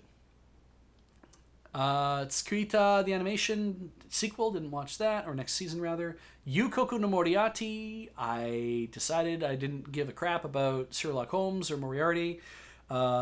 But hey, in related news, I watched Netflix's Enola Holmes. That was fun. It's interesting and fun. I think it'd be worth watching. And I watched Holmes and Watson by Will Ferrell and John C. Reilly, and it was not great. Wasn't even not good. It was kind of just bad. So there's that. So I've seen some Holmes stuff anyway. Tried to find a way to like Holmes and Watson. I was like, I don't think I like this at all, but we're going to watch the whole thing to see what... But no, it's just... anyway. TV short. Didn't watch Anime Capybara-san. Didn't watch Dogeza de Tanon Demita. That's the one about the dude who's like, hey, I want you to show me your panties or whatever. And I'll do it in Dogeza, so you'll kind of be forced to do it because you're begging me so hard. Weird ass thing. Fireball got a final chapter. Didn't know that. I was unaware that had happened. I guess when I did my review, this hadn't come out yet. I'll have to track this down. Gabo de Bode. Guraburu. Did not watch that. It's cute. Looks very cute. Himitsukesha Takanotsume Golden Spell. Didn't watch that. Inu to neko dochi mo katteru no to mainichi tanoshi. I think I got an episode of this, watched it, and then was like, oh, done. Didn't care. Kaeru no Pickles, Kimochi no Iro, didn't watch that. One Room, third season, didn't watch the other ones. I know they're not really the kind of thing we need to watch them all, but it didn't really matter. Pont Chao Booth, that is an anime based on VTubers, didn't watch that. Rail Romanesque, Christ.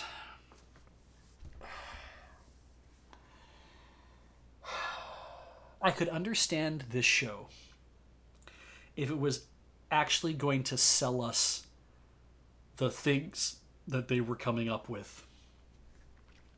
I don't think they were. But maybe they were.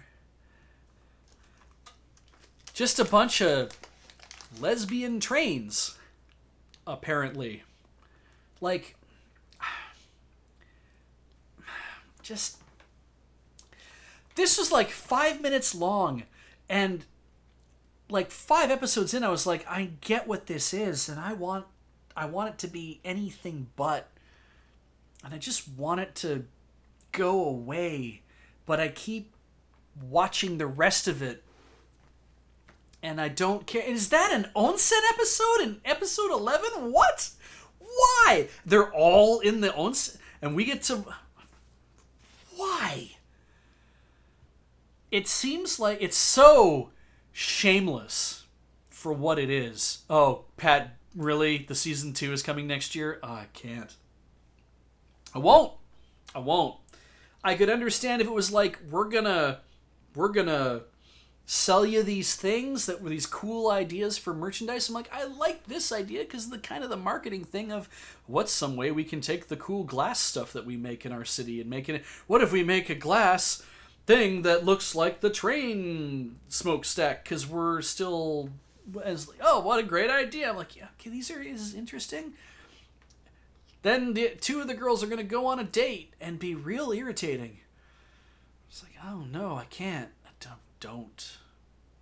Not gonna. So don't watch it. Don't watch the next one. Seizei Ganbare Maho Shoujo Kurumi 3. Didn't watch the other ones. Soredake ga Neck.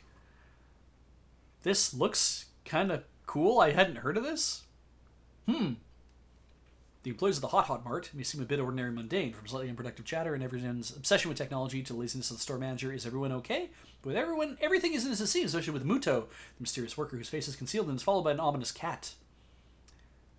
Maybe I'll, I don't know. I like when shows do this kind of looser animation style. Also, I heard that Laser Wolf is coming back on an Adult Swim, and I was like, what's Laser Wolf? And then I watched a couple minutes of it, and I was like, oh, Jesus, I think I like this. So, anyway, thank you for reminding me of that. Tokyo Gambo. There's a blue lady. 100 years after the world is destroyed in the 21st century due to environmental destruction. Environmental destruction. Why does this sound so familiar? I don't think I watched this at all, but man, it sounds familiar. Oh, well, whatever. And then no Shobotai, gave that up. Bem Become Human, didn't watch that. Didn't watch Data Bullet. Don Nika Naruhibi, didn't watch that. Didn't watch En Totsuchan no Pupel, the one with the Leighton hat. Didn't watch that. Fate Grand Order, didn't watch that. Grisaya, didn't watch that. Jose Totora to Sakanatachi, didn't watch that. Kimetsu no Yaiba, didn't watch that. Kimi wa Kanata, didn't watch that. Cud Wafter, didn't watch that. Majo Minarai wo Sagashite, didn't watch that.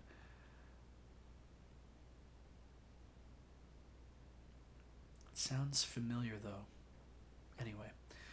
Marurase Kintaro, didn't watch that. Right, this seems like the kind of thing I would watch though, because it sounds terrible, but... let's see, Monster Strike the movie, didn't watch that. Didn't watch Pocket Monsters Coco.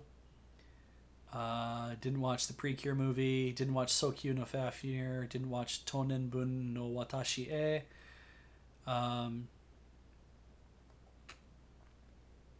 Wave, didn't watch that. Didn't watch Yeska no Ka Hanbun Ka.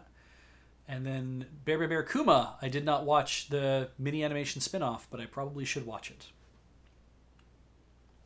Bokyaku Battery, didn't watch that. Didn't watch Burn the Witch, though. How many episodes of this was there? Just 3 episodes total. Moving on. Cap Kakume Bottleman, didn't watch that. Dogaza de Tanon Demita Isekai Hen. Didn't watch the other thing, Dokia Hentai Hex Heroes. Gonna Build Divers. Hakume no Tsubasa. Nope. Kusoge te Luna Animation. Didn't watch that. Didn't watch this. Didn't watch this. Really rolling through this because I'm trying to get to the end so we can move on to the next thing now. Onegai Patron Sama. If this was like a Patreon anime, that'd be very funny. Saikyo Kami's Mode. Slime Tachi no Idaba Kaigi. Oh, I didn't realize that By the Grace of the Gods got short little animations. I'll have to look those up. Tales of Crestoria. Toji no Miko. Tsukisa. Not Tsukui. That's Tsukiyuta. Whatever. That's it. That is all for fall. It is 10 o'clock. Let's see what winter's going to look like. 2021. All right. 2.43. Sein Koko Danshi Voribu. Boribu. Sports anime, but slice of life still. So I'm kind of like meh, but sometimes like I was like, oh, okay, that joins a football club. He has overwhelming passion and talent for volleyball, and then I like, oh, there's so much being written in this apparently is interesting. There's a dude who he has allergy to sunlight. I'm probably not going to watch this. Oh, I see. There's things that people are asking about too. Right. Gallon Dino finished up after a long delay. I haven't watched the rest of it yet, but I plan on doing that. Thank you, Pat, for reminding me of that.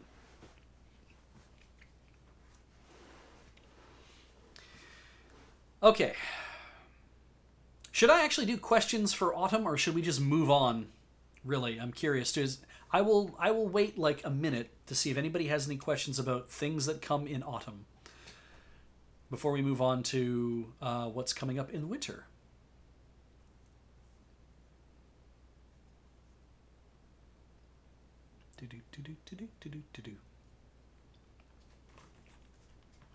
I agree, DG Alternative. I don't think that there's a lot of other people, or maybe there's not a lot of questions waiting, so let's move on. Gotobun no Hanayome Integral. Didn't watch the original. Alice in Deadly School. Oh, it's another Manzai show. It's a supernatural thriller. I did think this is an interesting summation, though, where it's like, at the same time that they're practicing their Manzai group, the scuba building is overflowing with the presence of non-human something else. And I'm like, well, if you're gonna... you didn't give it a name like some weird like English or German terminology. So I was like, that's good. You just called it something else. And I'm like, all right. But thriller, supernatural, not really think it's going to be my thing. So we'll move on. Back Arrow. Skip Arrow. Beastars 2. Yes. I mean, yeah, just yes, I'm going to watch this. Bungo Stray Dogs 1. That's cute. It's, if you watch Bungo Stray Dogs, this will probably really appeal to you. Not so much me. Dr. Stone Stone Wars. Gonna watch this. Looking forward to it, in fact. You know, he's living in the stone world and making a smartphone. Great.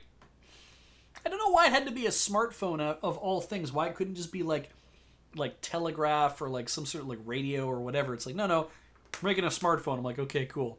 But the thing that I don't like about Dr. Stone is the viciousness of the opposing side, where it's like, I have to bring back all these assholes. And that's the thing is, like, that definitely kind of like, there's always going to be people who are fighting against you, but just clearly the idea where it's like, I brought back a dude who is so strong, and the thing that he wants to do is be the king of this stone world forever. That's all he wants to do. He doesn't want it to move forward. He just wants to like get rid of all adults and just do. And I'm just like, no, that's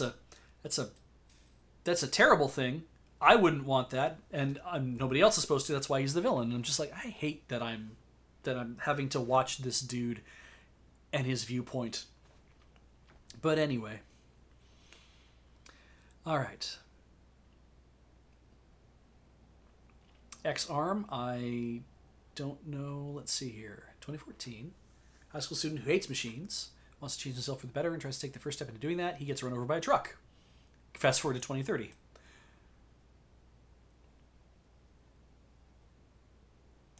So the story starts with a high school student who gets run over by a truck.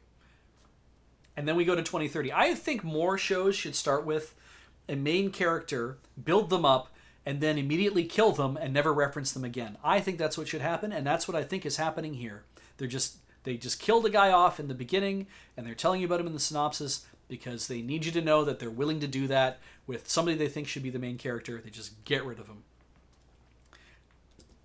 So, I don't know. I think the idea of, these X-Arms, whatever they are, and getting attacked by one and being like, oh, we have the 00 version, which is like a prototype or extra strong or something else. I'm just like, all right, whatever. Neat. Geki Doll. Okay, so Idol thing. Thought that could be interesting. 5 years after a mystifying disaster decimates cities across the globe, Seria Morino receives an invitation from a mysterious woman to join Alice in Theater. So we're in for a tone shift. And they do 3D hologram things. There's going to be lots of 3D animation in this, I'm sure. And also drama and sci-fi. I mean, I guess it's because they're uncovering unexpected truths about herself and the world around her. Maybe that she's not a real person at all. She's probably some sort of machine or grown in a vat or some shit like that. Great, moving on. Aha! This is going to be a hard watch. Hataraku Saibo, black. Or Cells at Work, black. This is what happens when you work for a black company, when the black company is a human body. If you've seen Hataraku Saibo, if you've seen Cells at Work, you know how it goes. But now, there's a whole bunch of stuff going on that's bad news as opposed to like the, slightly bad things to worry about. This is like, oh shit, some bad stuff is happening to this person. I seem to remember there was... there's either a chapter or something that has to do with HIV. So they're calling it an action drama sci-fi. This is not meant to be the comedic whatever. If it is, it's going to be dark comedy. But on the plus side, you get a second season of Cells at Work. So you've got options. And I think it's funny that Leiden Films is picking this up and David Productions continuing with this. That it's not all being done in-house by one thing. David Production is doing the volleyball thing we saw earlier. And I think it's super interesting, especially because one is action drama sci-fi. This is action comedy sci-fi for the normal cells at work. I'm going to watch both. I don't know how far I'm going to get through this one because I'm just interested to see how they set it tonally. And I like that the red blood cell is like this nerdy dude. He's the red blood cell. And the white blood cell is a super cool woman. So they just basically did like a gender swap, and what's going to happen. This guy has very like Shinpachi from Gintama energy for me. So I think it'll be fun watching him have to deal with stuff. So yeah.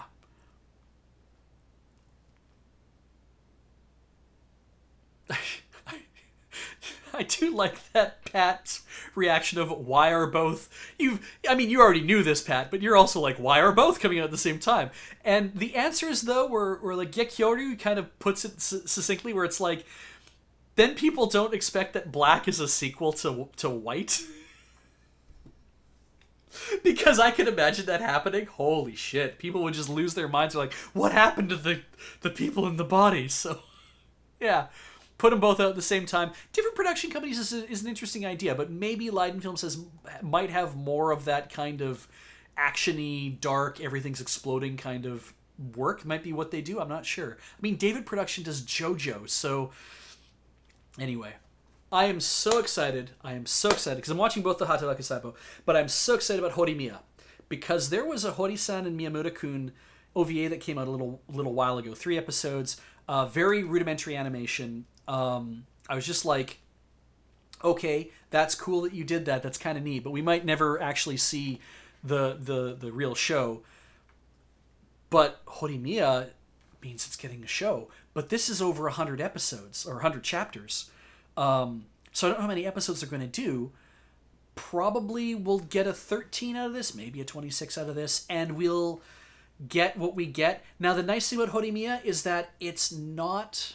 It's a high school romance that's a little more upfront and nice, I think, because we let the two leads actually have a relationship, like kind of like Kimi ni Todoke.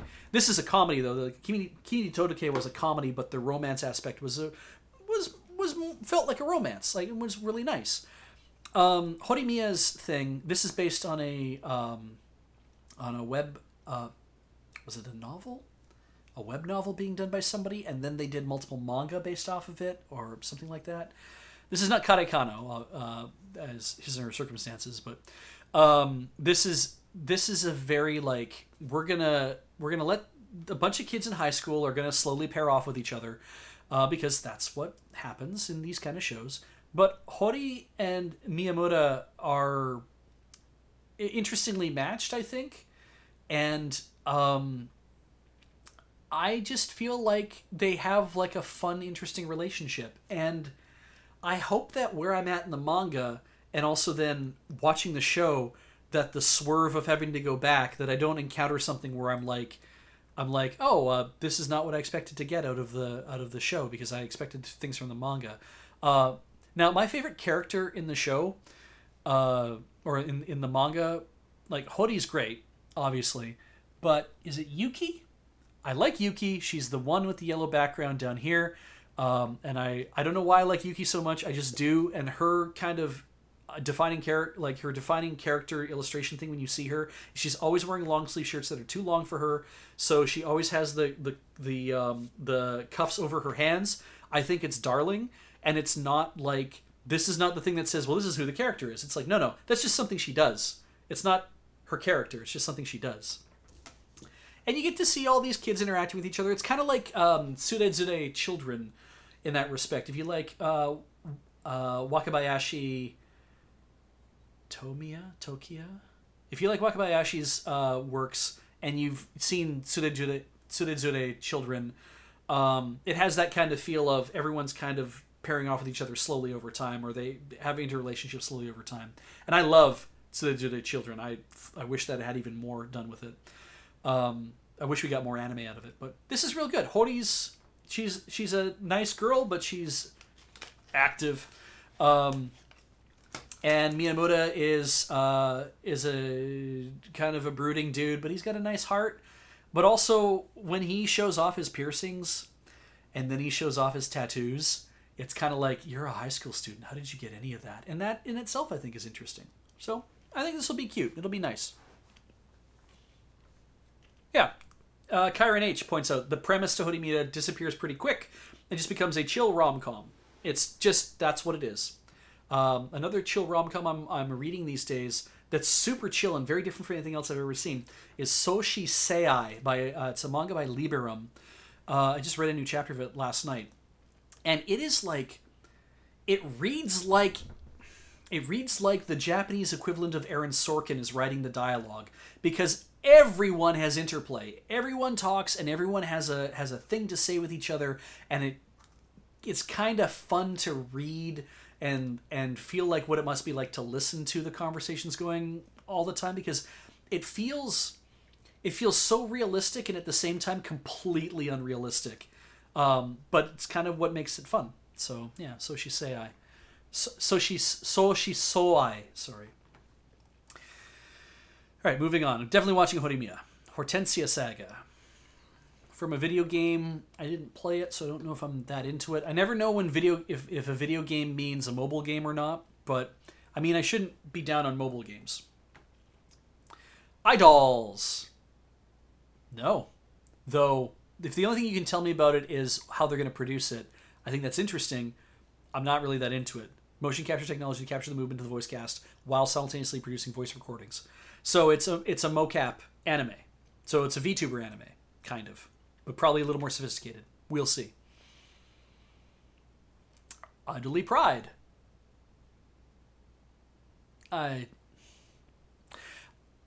There's so many I statements here, and I was like, I get that's the I get that that's the idea. It just doesn't, this didn't grab me. Like, I'm reading the thing and it's like, I want to become an idol. Is all I'm getting from this is like idols who face big dreams and harsh reality, and I'm like, all I'm getting is you want to become an idol. Well, guess what? Everybody who has an anime where they want to become an idol, they want to become idols. So I kind of am not interested in it. Lark does good work though, so they might be a interesting one to watch. Not going to be for me. I Start You. Halfway through the idol. Again, a thing where I'm uninterested, and there's not much of a description given to it. Alright, Jakuchara Tomozaki-kun. Let's see here. Expert gamer Tomozaki Fumiya doesn't exactly fit in, but he wishes he did. With no written rules for success and gameplay that doesn't work in his favor, the real world seems impossible for someone like him. We've seen this premise before. But like any noob, all he really needs is some strategies and seasoned player like Aoi Hinami to help him. Hopefully with her guidance, Tomozaki will gain the experience he needs. Okay. I might watch this. Comedy romance? Yeah, you know what? I will give it a shot. Seems pretty innocuous. If I like the characters, it's probably going to be mostly character driven, obviously, so I'll give it a shot. Kai Byoi Ramune. The expression is very 90s.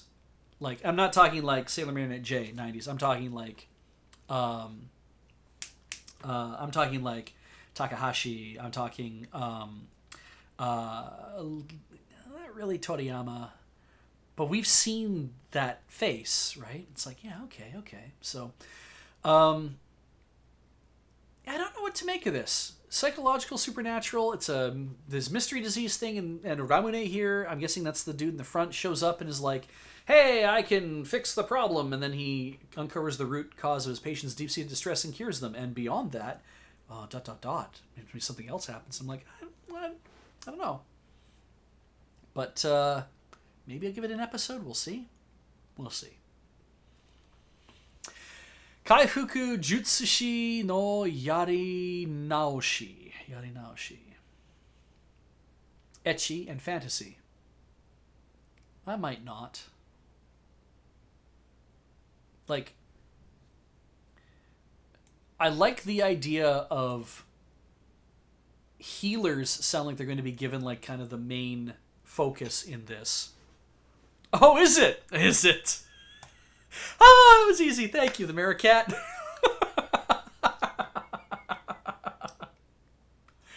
All right, skipping. Apparently, as I'm being warned, this is torture porn. And we all know how much I like that. Okay. Kimono Jihen.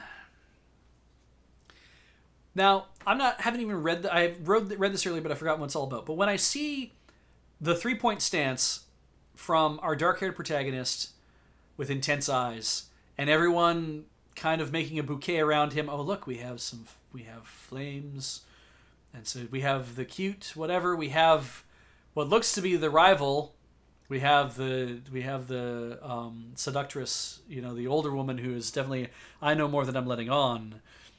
We have this guy who is the older gentleman who's like, yes, I'm probably evil, but I'm probably evil in a way that works for everybody, so that's all right. Don't mind me, but I'm not attractive. You can tell that because they're giving me heavy-lidded eyes. And then we have this elfish character who's probably the actual evil dude right away, and I'm just like, neat. What actually happens? Animal bodies rot after a single night. Detective from Tokyo shows up. Probably this guy? No. Probably this guy? Not sure. Let's see.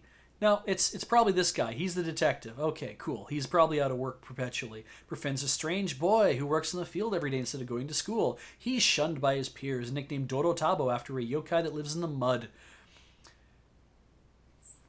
Not any of these characters, I don't think. Inugami, who is the detective, uncovers the truth behind the killings. Supernatural forces are at work, and while Dorotaba is just a nickname, it might not be the only thing about the boy that isn't human. I'm probably going to skip that.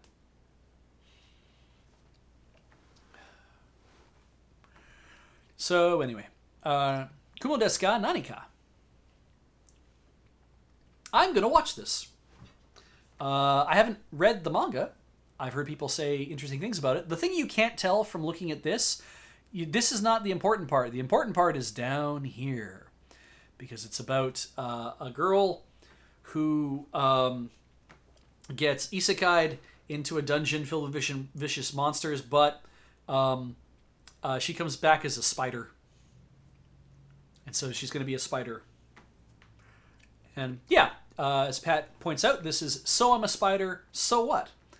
And I've been I hear people talk about how good the manga is. I keep thinking I should read it, then I don't know if I should. They made a spin-off one, which is, so the four of us are a spider, so what?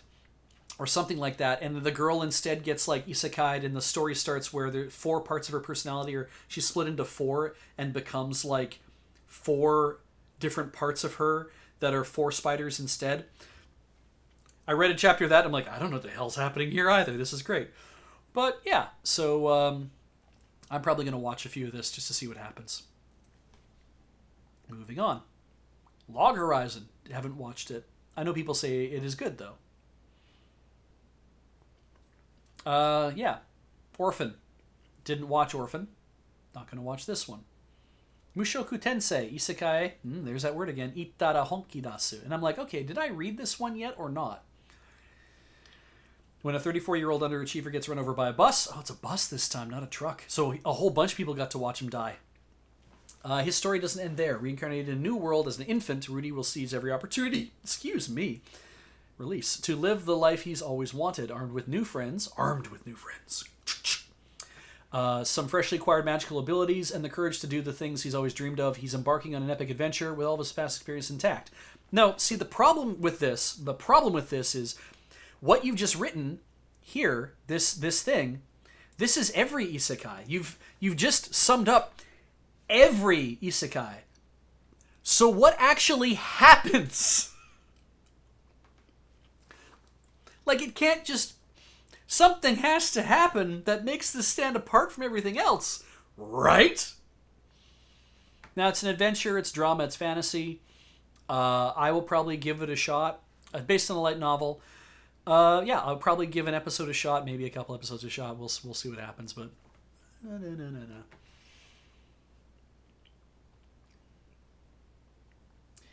Nanatsu no Taizai. I did not watch the original.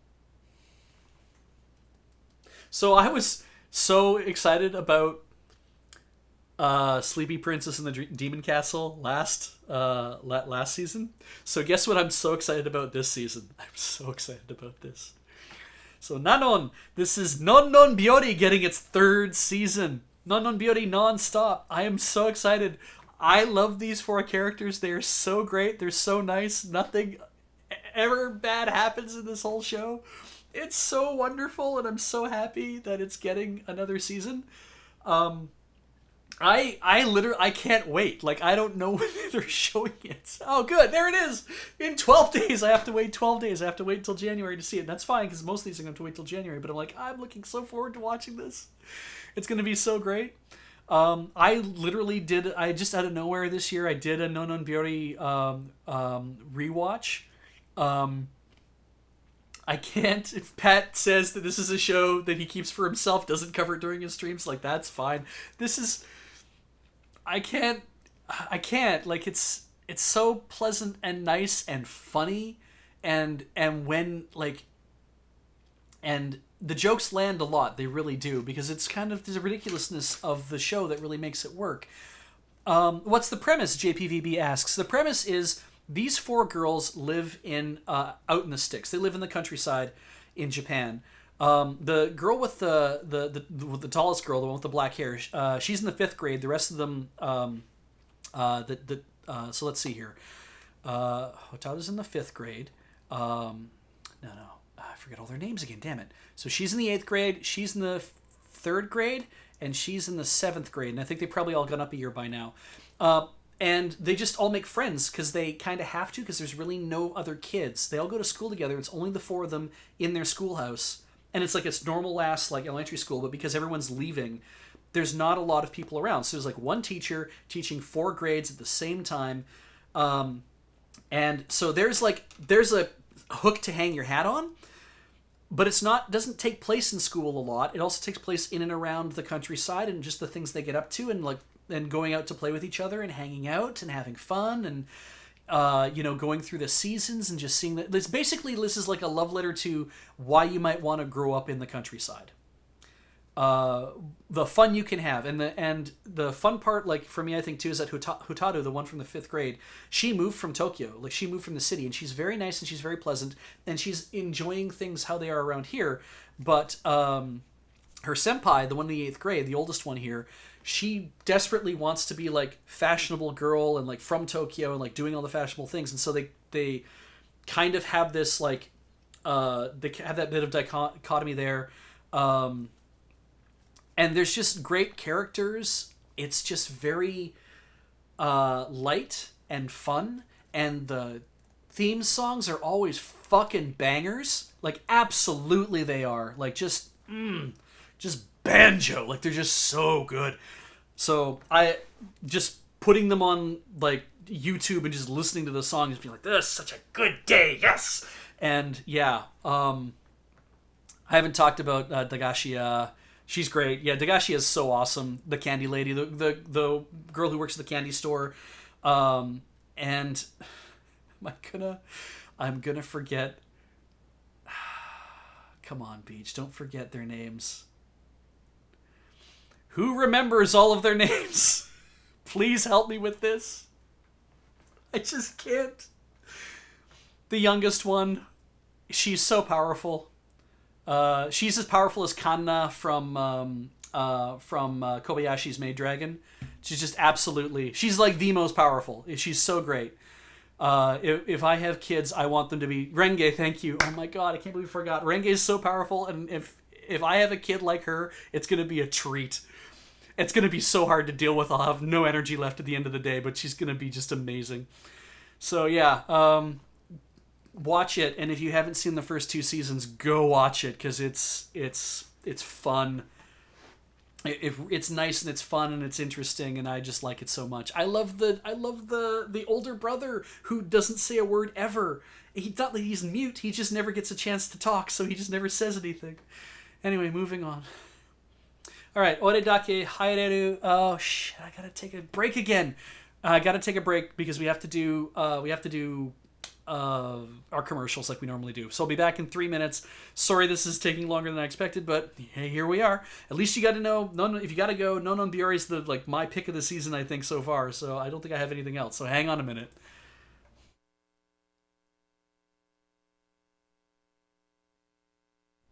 And welcome back again to Loading Ready Run. Hey, Matt Wiggins. Hi, Matt. I came back just in time. Did something happen? Did I miss something? Hello, Matt. It is anime talking time again here. And I actually just went to go have a look to see if the app that I use to keep all my lists of stuff that I'm watching together has been updated yet, and it hasn't. I'm using on my iPhone Shukofukuro. Again, that's what it's got, a cute little owl as the icon. Shukofukuro is a third-party app developed to it's iOS. I don't know if it's on Android or not, but it's developed to interface with AniList and MyAnimeList, and I think another service. You'd have to go check. It cost me a few bucks, but it's a really good way. I'm doing an ad for this. I have no idea why. It cost me a few bucks, but it's actually a really good way to just kind of be here, show you everything that's going on in seasons upcoming, and then I can add that to the list of stuff that I want to watch, which then I integrate into my method of being able to watch stuff in the first place, which I'm not going to get into the wheres and how fors about how that works, but it's very nice to have an iOS app where I can just go through that stuff. Now, random trivia, I scheduled 2 hours for this. I knew this is not going to take an hour, it's going to be 2 hours, which is why I scheduled 2, and I needed probably closer to 3. But I also didn't expect to talk about No and Kabuki and Bunraku for as long as I did, and show off the everything I did in university. But anyway, that was fun. Myandra asks, are all these shows on Funimation or Crunchyroll? Well, they are on multiples of services, and if you go to anychart.net, you can actually see, let's scroll up a bit, you can see when something is picked to be on a service. Like, for example, Nanatsu no Taizai has already said it's a Netflix thing. You can see Mushoku Tensei here is got the Funimation logo, so that's going to be on Funimation. There's a few that show up on multiple services. The ones that have Twitter and that have the Safari logo, those are basically to say that these are external places you can go to learn more about the shows. Go to their website, go to their Twitter. So not everything has been updated with where this stuff is going to be. We will find out where it's going to be as stuff goes on. And I watch everything on subs anyway, so I'm mostly just looking for places that do subs in the first place. So anyway, I'm going to have another Fisherman's Friend and try to get on with it. I'm guessing that Matt just dropped in to say hi. Okay, so hi, Matt. Hope you've been having a good the week between. I have been having a great week between. We, in fact, store.loadingreadyrun.com has been having a great week between. We're having the week between sale, the Boxing Week sale right now, and if you are interested in buying merch from Loading Ready Run, there's a sale section, but there's also just everything there. It's not everything's on sale, but the sale section shows you what's on sale. And it would put a lot of stuff on sale, actually. And if you buy anything on the website, if you get your cart above $50, it will offer you a free Checkpoint mug. And you can just have a free Checkpoint mug. That will affect the cost of shipping, but you can have a free Checkpoint mug. And I need to be clear that if you're from the UK, due to Brexit and tax issues, we will not be shipping to the UK starting January the 1st, and I believe we're not going to be able to take orders online after a certain point. I don't know if it's the 30th or 31st. I would just assume we're not going to be able to take orders on the 30th, and be safe to know that you should either get your order in today or before the 30th or whatever. But you're welcome, dicks. But yeah, you've got to... if you want to order something, you got to get it on immediately, because we need to be able to process it and then put it into the mail, get it postmarked at the right time, and we think it should be able to get into the country without any issue. So today then, yeah, I guess it's the 30th where you are. And the Maricat says, did I hear correctly that the 2019 Desert Bus photo books are already done and thus ready to ship out soon? The Desert Bus photo books were done prior to Desert Bus. We had them all printed and everything beforehand. The only thing we were waiting on was the posters, and the moment the posters got printed, which was in the middle of December, all of those items were to be processed and sent out. So if you had anything you ordered from Desert Bus, that should already be in the mail for you. There might be a couple stragglers that I don't know about because I don't have perfect insight into every order where they sit. I can literally go into the back end and look up everybody's order if I want to, but I don't have like a amalgamated thing to say, hey, here's some stuff that hasn't been, it's no good like dashboard to see that kind of thing. So it is, Kieran, you're right, it is technically the 29th if you are living on the other side of the world from where I am, because right now it is still the 28th. So anyway, let's get back to the summations of stuff and talk about what I'm going to watch. Oredake Haireru Kakushi Dungeon. The Hidden Dungeon is a place of legend and where rare treasures and items are hidden. Noir, the third son of an impoverished noble family, who lost the one job offer he had, was lucky enough to hear about this dungeon. He then acquires a skill that allows him to create, bestow, and edit skills. In order to use it, he needs to accumulate points. By carrying out such tasks as eating delicious meals and doing sexual things with alluring members of the opposite sex. Oh my god. Oh, we were so close.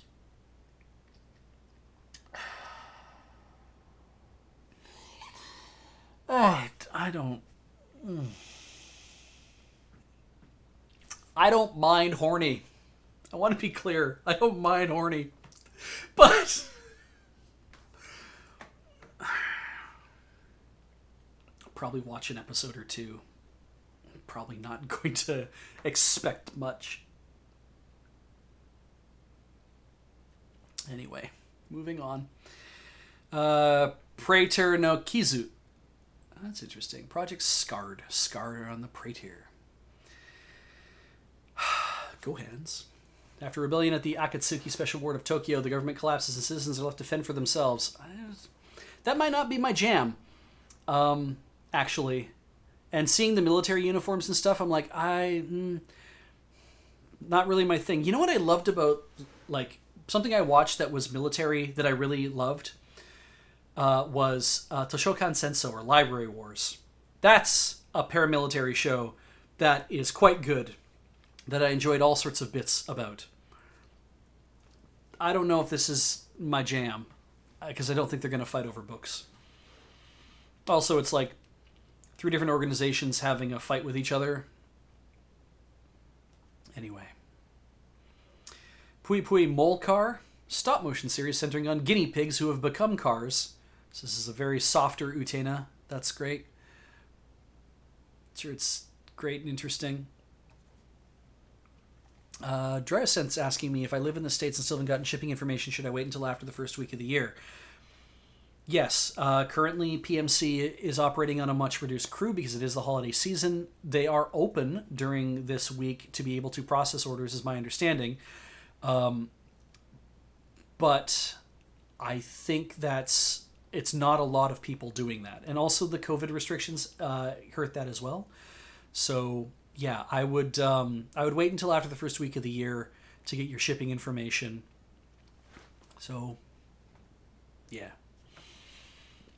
I can't say much more than that, and I'm definitely hoping that all this stuff goes through the way we're expecting it to go through. I'll answer more questions about merch maybe at the end of the show. Actually, that way I can get through all of this too. So second cour of the second season of ReZero. Didn't watch ReZero. A lot of people really like it apparently. Shin Chuka Ichiban 2. I didn't watch the first one. This looks kind of interesting. I didn't watch the first one. Oh, it's Cooking Master. Oh, that's why. Anyway. Shinjeki no Kyojin, the final season. Great. Good for it. Show by Rock. Stars. 4th season of a show I didn't watch. Skate Leading. Stars. Kensei Maeshima left the world of figure skating after his rival said, "You'll never beat me." Years later, he's using his athleticism to help several high school teams, never focusing on one. When his adversary publicly announces a shift to a team sport, a kid familiar with Kensei's team figure skating, just 11 people on the ice all figure skating together. So the Ice Capades. A kid familiar with Kensei's past finds and offers him an invitation to lace up his skates and join the world of skate leading. Skate leading. This is so this is the thing that gets me. An interesting sport shows up, and I kind of want to hear about what it's like, see a bit about, well, what's this thing they're going on about? Like Welcome to Ballroom was an interesting sports anime about ballroom dancing, and I thought I thought it did a good job of pitching ballroom dancing as like this. You treat this as a sport. This is a it's definitely a very strenuous and vigorous activity. Just not really. I'm not really into that much sports in the first place anyway, and I've never heard of this sport before. If this was like speed skating, I'd be like, oh, that could be interesting. I remember being into speed skating back when like Canada was very competitive in speed skating for a while. So, but anyway, Skinfinity, Skinfinite. That sounds like either a that either sounds like just a weird. It sounds like a television station that you can get porno on, essentially. Let's see here. Reki, a high school sophomore and skater, is addicted to S. I hope that's a drug. A highly secret and dangerous downhill skateboarding race that takes place in an abandoned mine. Nope. It's being especially wild about beef. The Beefs. Heated battles that erupt in the races. Reki takes Langa, a transfer student returning from Japan after studying abroad, to the mine where the races are held. Langa, who has no skateboarding experience, finds himself pulled into the world of S. That's always how it happens, right? He has a... the kid always has like a remarkable affinity for S, for the thing that they need to do. You know, it's like, I just happen to be really good at this and I've never done it before. It's like, perfect. So anyway, I hope they actually spell beef with an A. I love it when it's BEAF. Soulko, I'm not watching that, I don't think. Soulko Musume Senki. No. Very Strike Witches vibes. I mean, this literally, I think that's the idea, right? Is it's like we sell a bunch of dolls with girls dressed up as cool armored weaponry things and skirts, and I can see up their pants. I sure can see up. No, they're not wearing pants. I don't have to see up them then. I don't know if it's going to be my thing. Anyway, they say save humanity. Probably a good video game. Who knows? Tatoeba, last dungeon, Mae no Mura no Shonen ga Joban no Machi de Kurasu yo na Monogatari. Story follows Lloyd, a budding adventurer who just wants to get stronger. Get swole. His plan, head to the capital and discover his true power, even though he grew up being considered a weakling. So Lloyd heads out from his hometown, which interestingly exits directly next to the most dangerous dungeon. He might not think himself as strong, but he'll soon learn that there's even more of a difference between him and other starting adventurers, because he grew up next to a deadly dungeon. He's much stronger than he realizes. That could be fun. Not an isekai, just a fantasy epic. Watch a couple episodes,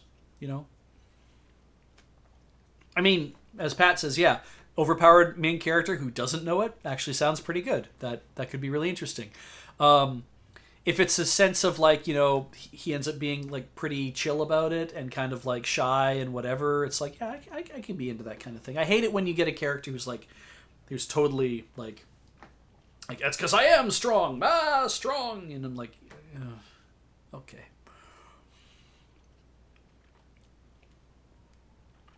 Yeah, if Tenshi Souzo Designbu, if Nonon Byori wasn't in this season, this would be my pick for this season. I have read the manga; it's very good, and if we're getting a show based on Heaven's Animal Design Department, this is really funny because it's about all of these people who I believe are all named after the different like Roman and Greek gods or however they get named in the show. No, they're named after the planets. That's why, because they sound like the Roman gods.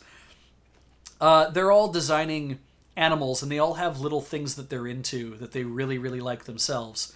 And so you get to see twists on animals and like how it's like, well, give me an animal that's like this, but what if you did this? Like, what if we did this other thing to it? Well, we need more of a thing like the such and such has. And then they're like, oh, well, here we go. Boom, boom, boom, boom, boom, boom, and here we go. Here's how the platypus got made kind of idea. It's very fun, and it's interesting. God has a lot of demands, and so these people work in a very Japanese company feeling environment to design animals and to put things out. It's a lot of fun. The manga's great.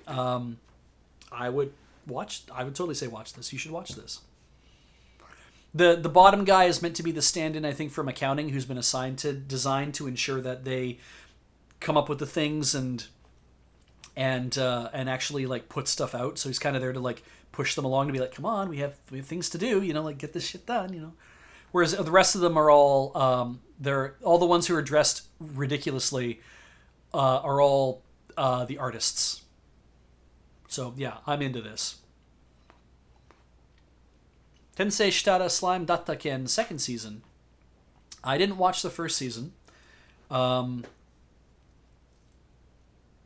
can't remember why I wasn't into the whole thing about Slime-kun as a genius or whatever the hell it is, but yeah, it just wasn't my thing. Pat, you're saying it's a good slime? I'm here for a good slime, not a long slime. So maybe I should go back and watch the first season. I'll think about it. And now, of course, I don't think they needed to make this. I will watch it. We'll see how Uma Musume Pretty Derby Season 2 goes. Because I was pleasantly surprised by the first one. Because I was like, this will be a train wreck. I can't wait to see how this goes. You'll notice nobody has any human ears, which is lovely. Even Gold Ship up there, she has cups over where her human ears would be, so it doesn't freak you out by the fact that she doesn't have any human ears. I have to give it to the design people to be like, shit, how do we do this to make sure that nobody has any... that the girls don't have human ears? That'll look weird if they don't have them. Warboss 5 is saying, so horse racing but cute anime girls. Oh, Warboss, if you haven't been here for this. So yeah. It's... They're all... they're all from real life in Japanese horse racing. All of these girls are based on a real life horse from Japanese horse racing. And they all go to high school together. And they're all part of they're all in real life, our real life, they're all part of a video game. This is all based on a video game that Cygames made, if I understand correctly. This is wild. And it's fun. It actually tells a good story for a sports story, and I was just like, what a goofy ass premise. Sure. And I loved it. I was like, man, you have charmed me into enjoying this. I cannot wait to watch the season 2. I hope it lives up to season 1, because there's every reason that it couldn't. I don't know if Studio Kai did the first one or not. I'd have to look it up. But anyway, yeah, so moving on. It's a weird drama, slice of life sports. I'm like, there should be a bit of a comedy tag here, but no, whatever. Ura Sekai Picnic. This should have a Yuri tag next to it, is my understanding. The manga has recently come out. I think people have said some good things about it. I can't remember. If this is what I'm thinking of, because the picnic thing seems very familiar. So yeah, moments from death, Sorawo is saved by the mysterious Toriko in the other side. Attracted to its beauty, she soon discovers that this dimension is inhabited by monsters one thought imaginary. Joining with Toriko in her search for a missing friend, they set out to explore this nightmare realm and maybe make a little money. What the encounter could bring enlightenment or drive them mad. But I seem to remember that the Other Side Picnic is a translated light novel title. Okay. I seem to remember that the manga was billing itself as they discover that they can get to this other world, and so they start going over there just to kind of screw around and have fun. So I was unaware of the fact that this is a nightmare realm, and that there's monsters here, and that it's a sci-fi mystery. So it could be interesting. I might watch an episode or two of it. We'll see. We'll see what happens. Wixos Diva 8 live. Nope, because not interested in Wixos. So we move past. Wonder Egg Priority. Good name to start with. Definitely has a Truman Show looking thing here I'm seeing. But anyway. This is the story of Ai, an introverted girl whose fate is forever changed when she acquires a mysterious Wonder Egg from a deserted arcade. That night, her dreams blend into reality, and other girls obtain their own Wonder Eggs. Ai discovers new friends and the magic within herself. These better not be vibrating eggs. I'll probably give it a watch. Maybe not the whole thing, but I'll watch an episode or two of it. We'll see. World Trigger 2. Didn't watch the first one. Promised Neverland 2. Didn't watch the first one. It's on Funimation. Promised Neverland is also on Netflix. In Canada, anyway. Horror, though. There's a reason I haven't watched it. So, Adam will probably want to watch this. He'll want to hear about it anyway. Aha, yes. Yudu Camp, Season 2. I am definitely into this. I am just going to be... Rock Pusher says, between Nonon Biori and Yudu Camp, I'm going to be so effing cozy and healed. This is going to be... real good, I think. I think I've read more of the manga, so I think I'm ahead of where they ended in the previous season. So yeah, I'm looking forward to seeing it. Just winter camping as a thing. Because I don't think they ever get to summer camping. Maybe they do? I don't know, but yeah, I'm into it. Okay. Ads by Google. Nope, moving on. That shows. Let us get through the shorts. ABC Shugyo Nikki. Not going to watch that, I don't think. If I could find it somewhere, maybe, but probably not going to do it. Azure Lane, I don't read the manga or play the game, so don't. Anyway. Kintamani Dog.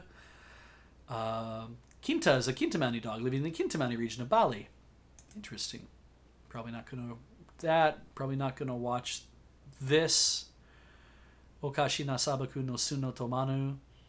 Otana no Bo Gyuya-san 2. I wanted to know what this was because I was like, what is this all about? There's a dude holding panties, though. Maybe I don't want to care about what this is so much. Moving on. World Witches Hashin Shimasu. I'm assuming some sort of tournament fighter. Yami Shibai 8. Yeah, didn't watch the other ones because I'm not into horror. We tried to watch a couple episodes of Yami Shibai because I'm like, well, sometimes the Japanese horror stuff can be very interesting. Like I watched Hyaku Monogatari. And it has the, scary things, but it's more tension, I think, than anything else. And I liked the kind of learning more about Japanese horror stories, and also feeling the tension of it, but not having to be like, we're going to actively try to scare you. We're going to try to tell you the story in a way that is tense and frightening, but not horror, right? We're not going to, those kind of things. So anyway, Yatogame-chan Kansatsu Nikki 3, Satsume. I did not... I watched all the first season and then just stopped because I'm like, I don't think I'm that into that. It's interesting it's getting 3 seasons, though. So Higurashi Go is still running. Inoto Neko, which I'm not watching, is still running. Jujutsu Kaisen apparently is still running. King's Raid, still running. Osamatsu-san, still running. Let's get into the movies here. Yamato. The space battleship Yamato has a compilation of 2202. I will probably not watch that. If I can find a way to watch this, I will probably... This is weird, though, because it's Sailor Moon Eternal, but she's in her Super Sailor Moon outfit, but it's a part of the Dead Moon arc, and I'm like, isn't that S? Isn't Dead Moon S? The girls are all looking like they're in their their supers as well, perhaps? I can't tell anymore, Jesus. But yeah, it's Dead Moon 1, Dead Moon 2. You're getting both parts of the arc. I do want to watch them both. I do want to see how they go. It's weird that the art here seems just the tiniest bit different from the art here, but yeah, kind of on board with that. I have to watch Sailor Moon. I mean, that's my jam. That's what I grew up on. That and Kimbo the White Lion. So the new Doraemon movie, not Eternal Doraemon. I think this is Eiga Doraemon. No, wait, movie Doraemon. Eiga, that's what that is. Right, I'm thinking A-N is what I was thinking of. Yeah, not going to watch that. Wouldn't play the video game, I don't think, so I wouldn't watch that. I didn't grow up on Astro Boy. Astro Boy was not my thing. My Tezuka of choice was Kimbo the White Lion. Gintama the Final, which is great because this is the sequel to Gintama the Semifinal. And Gintama the Semifinal, I think, is also coming out reasonably soon as well. So I'm going to probably have to get a hold of both of those and watch them.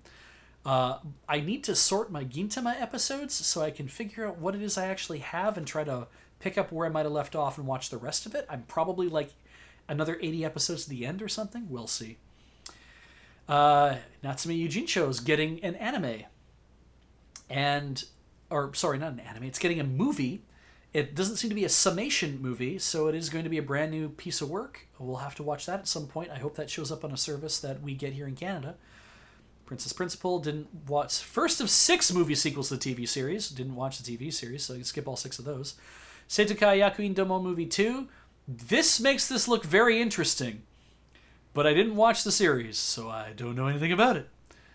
Oh, Doodles, you watched Wonder 3 was your original Tezuka? God damn. I've seen some Wonder 3. Wanda 3, Spaceman with a Mission. Alright, Shin Eva movie. I have to comment on this. The name is amazing. That it's a double bar to show the end, and a repeat symbol to show that you go back to the beginning. Which I believe was kind of the point of the original show as well. Something that Anno, I think, was trying to get across is that this is just something that has always been happening or something like that. He wanted to allude to the fact that this is supposed to be a continuous. This is supposed to be a repeating kind of idea. So... Oh, thank you, Gyakyoryu. Gintama the Final is the finale movie, and then they made Semifinal as a prequel to advertise it, which definitely sounds like a Gintama thing to do in the first place. So, yeah. I'll be interested to watch all the Eva movies at some point, because I haven't seen any of them, because I was waiting to get, a chance to sit down and really, sit and watch them, good quality versions of them, 1080p, kind of just get into that. So, yeah. And Crazy Zoni, instead of being DSL coda, that would mean that you'd have to hop to a coda. I don't think that's the idea. I don't think there's a coda. I don't think there's an area where you break out of this. I think this is repetitive forever. That's supposed to be the idea behind Eva. This repeats forever. I don't know how. I don't know how it's justified. I've just heard people talk about the idea with Evangelion is that this is supposed to be something repetitive.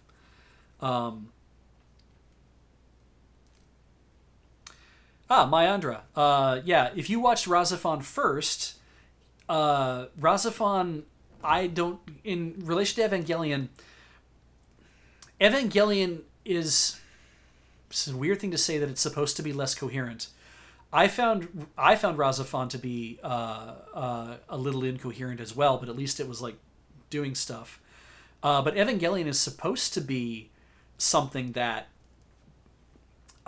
is very hard to understand and rather impenetrable. Anno wrote it that way, and then everyone copied that kind of idea. We saw a lot of shows do that. Razafon was one of the first followers on Evangelion, but trying to tell a story that actually supposed to have a finishing bit. There's also Dual Parallel Trouble Adventure, if anyone remembers that. That was basically Studio A1, I think, or whoever it was that was doing Tenchi Muyo at the time, basically saying that, oh god, we have Tenchi Muyo characters, what if we fit them into an Eva universe and made an Eva style show? And it's not a Tenchi spin-off at all. No, it's just using characters that look like Tenchi Muyo characters. That's was the terrifying thing about it. So but yeah, and I've heard people say a lot of things about Duel. I saw bits of it. I was sent pieces of it from somebody I wrote in Japan, and they just sent me a whole bunch of it on a disc to watch. And I was just I don't think I get this, and I don't really like the fact that this is a follower from Eva. And it's weird too, because Eva's I don't understand all of Eva, and I don't think there's a lot of people who do understand all of Eva, and I think though that there's value in trying to get what's going on with it. I think there's value in watching it and trying to appreciate what's happening there, because it has that very auteur feeling. It's we're going to talk Eva for a minute here, and I'm going to talk Ghost in the Shell also in the same way. Watching, and we're going to talk Mamoru Oshii, to be clear.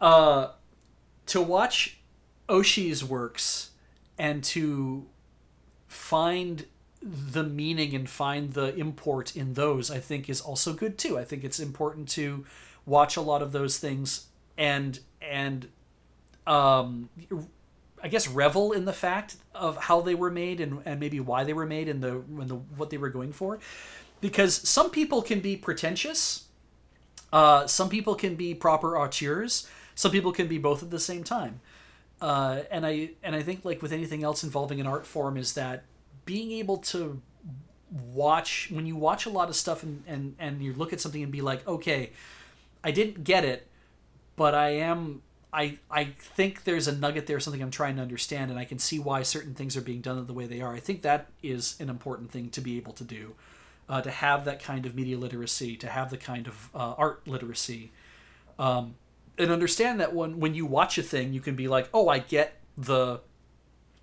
why this is something that is a landmark.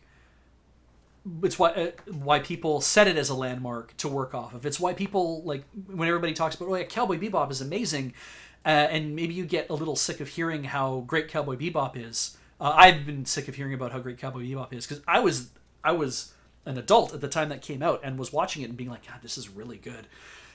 And it is yet also really different at the same time. And then you watch a lot of things follow on it after that, and you start to feel like, well, it's just trying to do the Cowboy Bebop thing because that was what was popular, right? And you start to see that over and over again. It's why I think Macross... it's why I think Macross Frontier did so good, and why Macross Valkyrie did not do so good. Because Frontier at least was like, we're going to try to be as honest to the Macross formula as we can, and why Valkyrie lost my interest, and I think why it's lost a lot of people's interest, was because the latest thing in Japan was idol groups, and it's like, well, we better have an idol group because we need to have something to say about that. And it's like, why have something to say about that? Wasn't the crux of Macross supposed to be what happens in the first season? What you see happen in a very narrow sense in Macross Plus, what you see happen in Macross 7 again and again and again and again and again, like over and over, like as a more like Monster of the Week kind of feel. Why did Frontier feel like such a good way to bring all that stuff back together again? Like, it was so satisfying. And Maricat says, see also later Gundam series. And there's a lot to say. Like, I'm not a Gundam guy. Ian is the Gundam guy. You can talk to Ian about Gundam, and he will give you all sorts of things to enjoy about it. The Gundam I enjoyed was Turn A Gundam. It took him a long time to get to watching it, because he was trying to watch everything. And I think at the time he told me he wasn't interested in watching Turn A because he didn't feel that it was trying to be anything... because it wasn't Universal Century. It wasn't like, this shouldn't be something that exists, kind of like Gundam X and Gundam Wing shouldn't really belong. But at a certain point, Ian was also watching G Gundam and loves that, and I should probably watch that a little bit. I should watch that at some point too. And he watched Turn A and says, yeah, Turn A is an amazing Gundam. I'm like, it really is an amazing Gundam. It's definitely not part of Universal Century, but it certainly is an amazing Gundam. And I mean, I should watch some of the other ones he's watched, and that kind of thing too. But yeah, there's value, I think, in watching stuff that people say, this is we consider this like a landmark of the show, of the genre, like or rather the medium. I keep saying genre, of the medium. We consider this a landmark of the medium because of what it accomplishes that's so good. And there's a lot of old stuff. Like, I can look at Kimba the White Lion and say, like, well, there's all these great things about him. Like, yeah, I don't know if Kimba should count as a landmark of the medium. I don't think it's a thing that should be remembered, perhaps, but it wouldn't be a thing that I think people have to be like, this is like, we can put a star on this and make it a pinnacle of it. It's like, I don't know that it was. I think Astro Boy is important in a lot of different ways, but I think Astro Boy is also important more for what it did to people who were watching it at the time and how it might have galvanized them to go out and do more animation. I think it's why a lot of Studio Ghibli films got the praise that they did, and why watching later Studio Ghibli films and starting to feel like, well, what's happening here? It's like, it's okay to see something from a landmark studio not perform very well. It's okay to be like, I didn't enjoy that from such and such a show. Like, you'll notice that Gainax is not doing the Shin Evangelion movie. a lot of these things have changed in the industry over the years, and it's okay to be like, these are, and Disney's the same way. If you want to talk about Disney was like landmark thing. A lot of Japanese anime pulled influence from Disney, of course, and then Disney fell into these ruts. They just produced kind of like B tier. The animation's great, but the stories are kind of B tier, and yet you see this renaissance thanks to Pixar.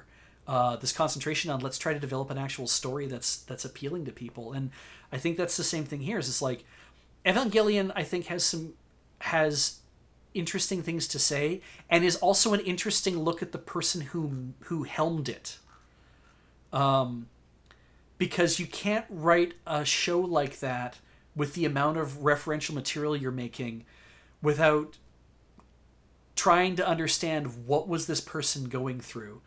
And there's a weird thing, Ian would tell you about this too. There's a weird corollary to this. There's a live-action TV show from Japan called Blue Blazes, which we watched, and it's about the mangaka who eventually ended up making Blazing Transfer Student.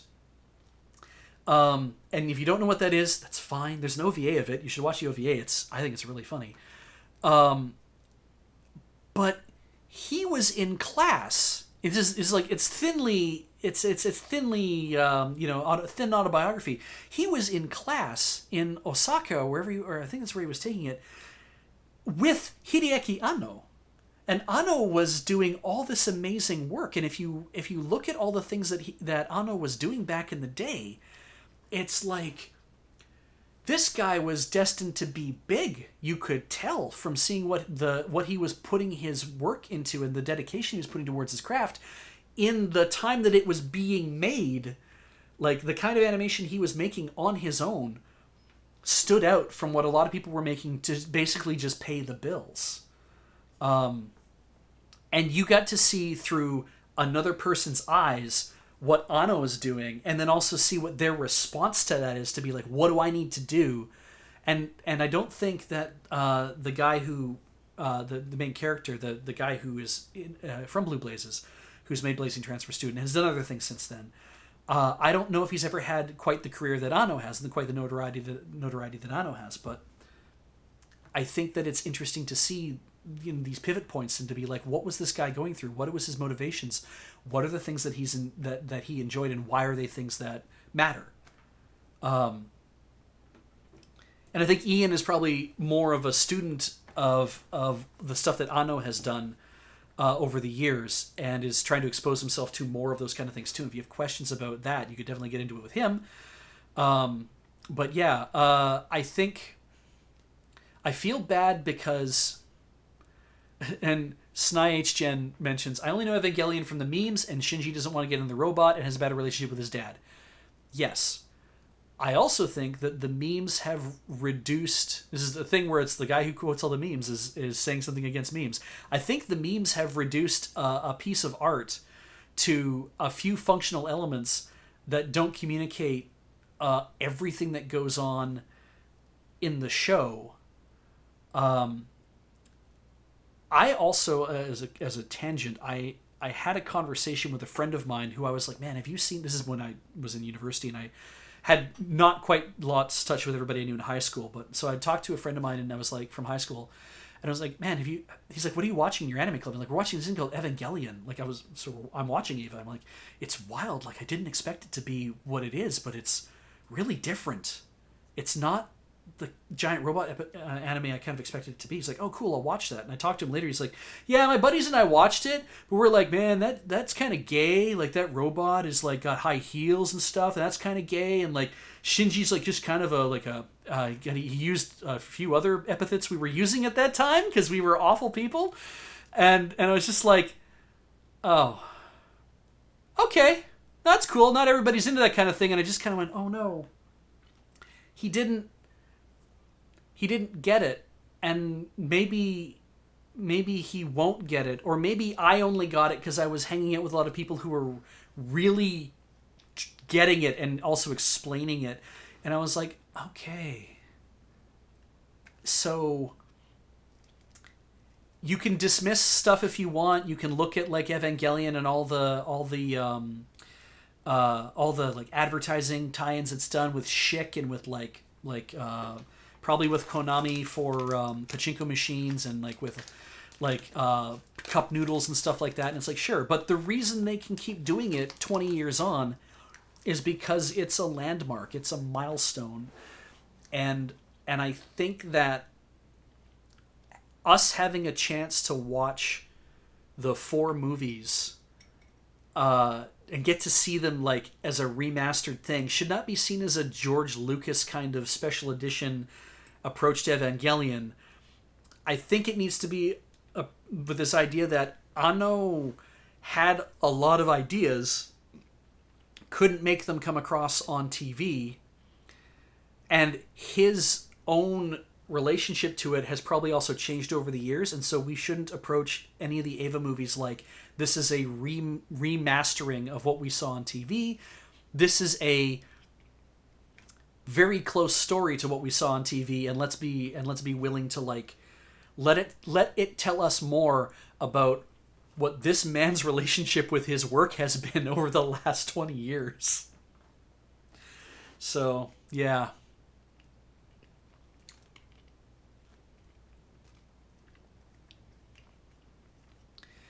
Yeah. So kind of got that.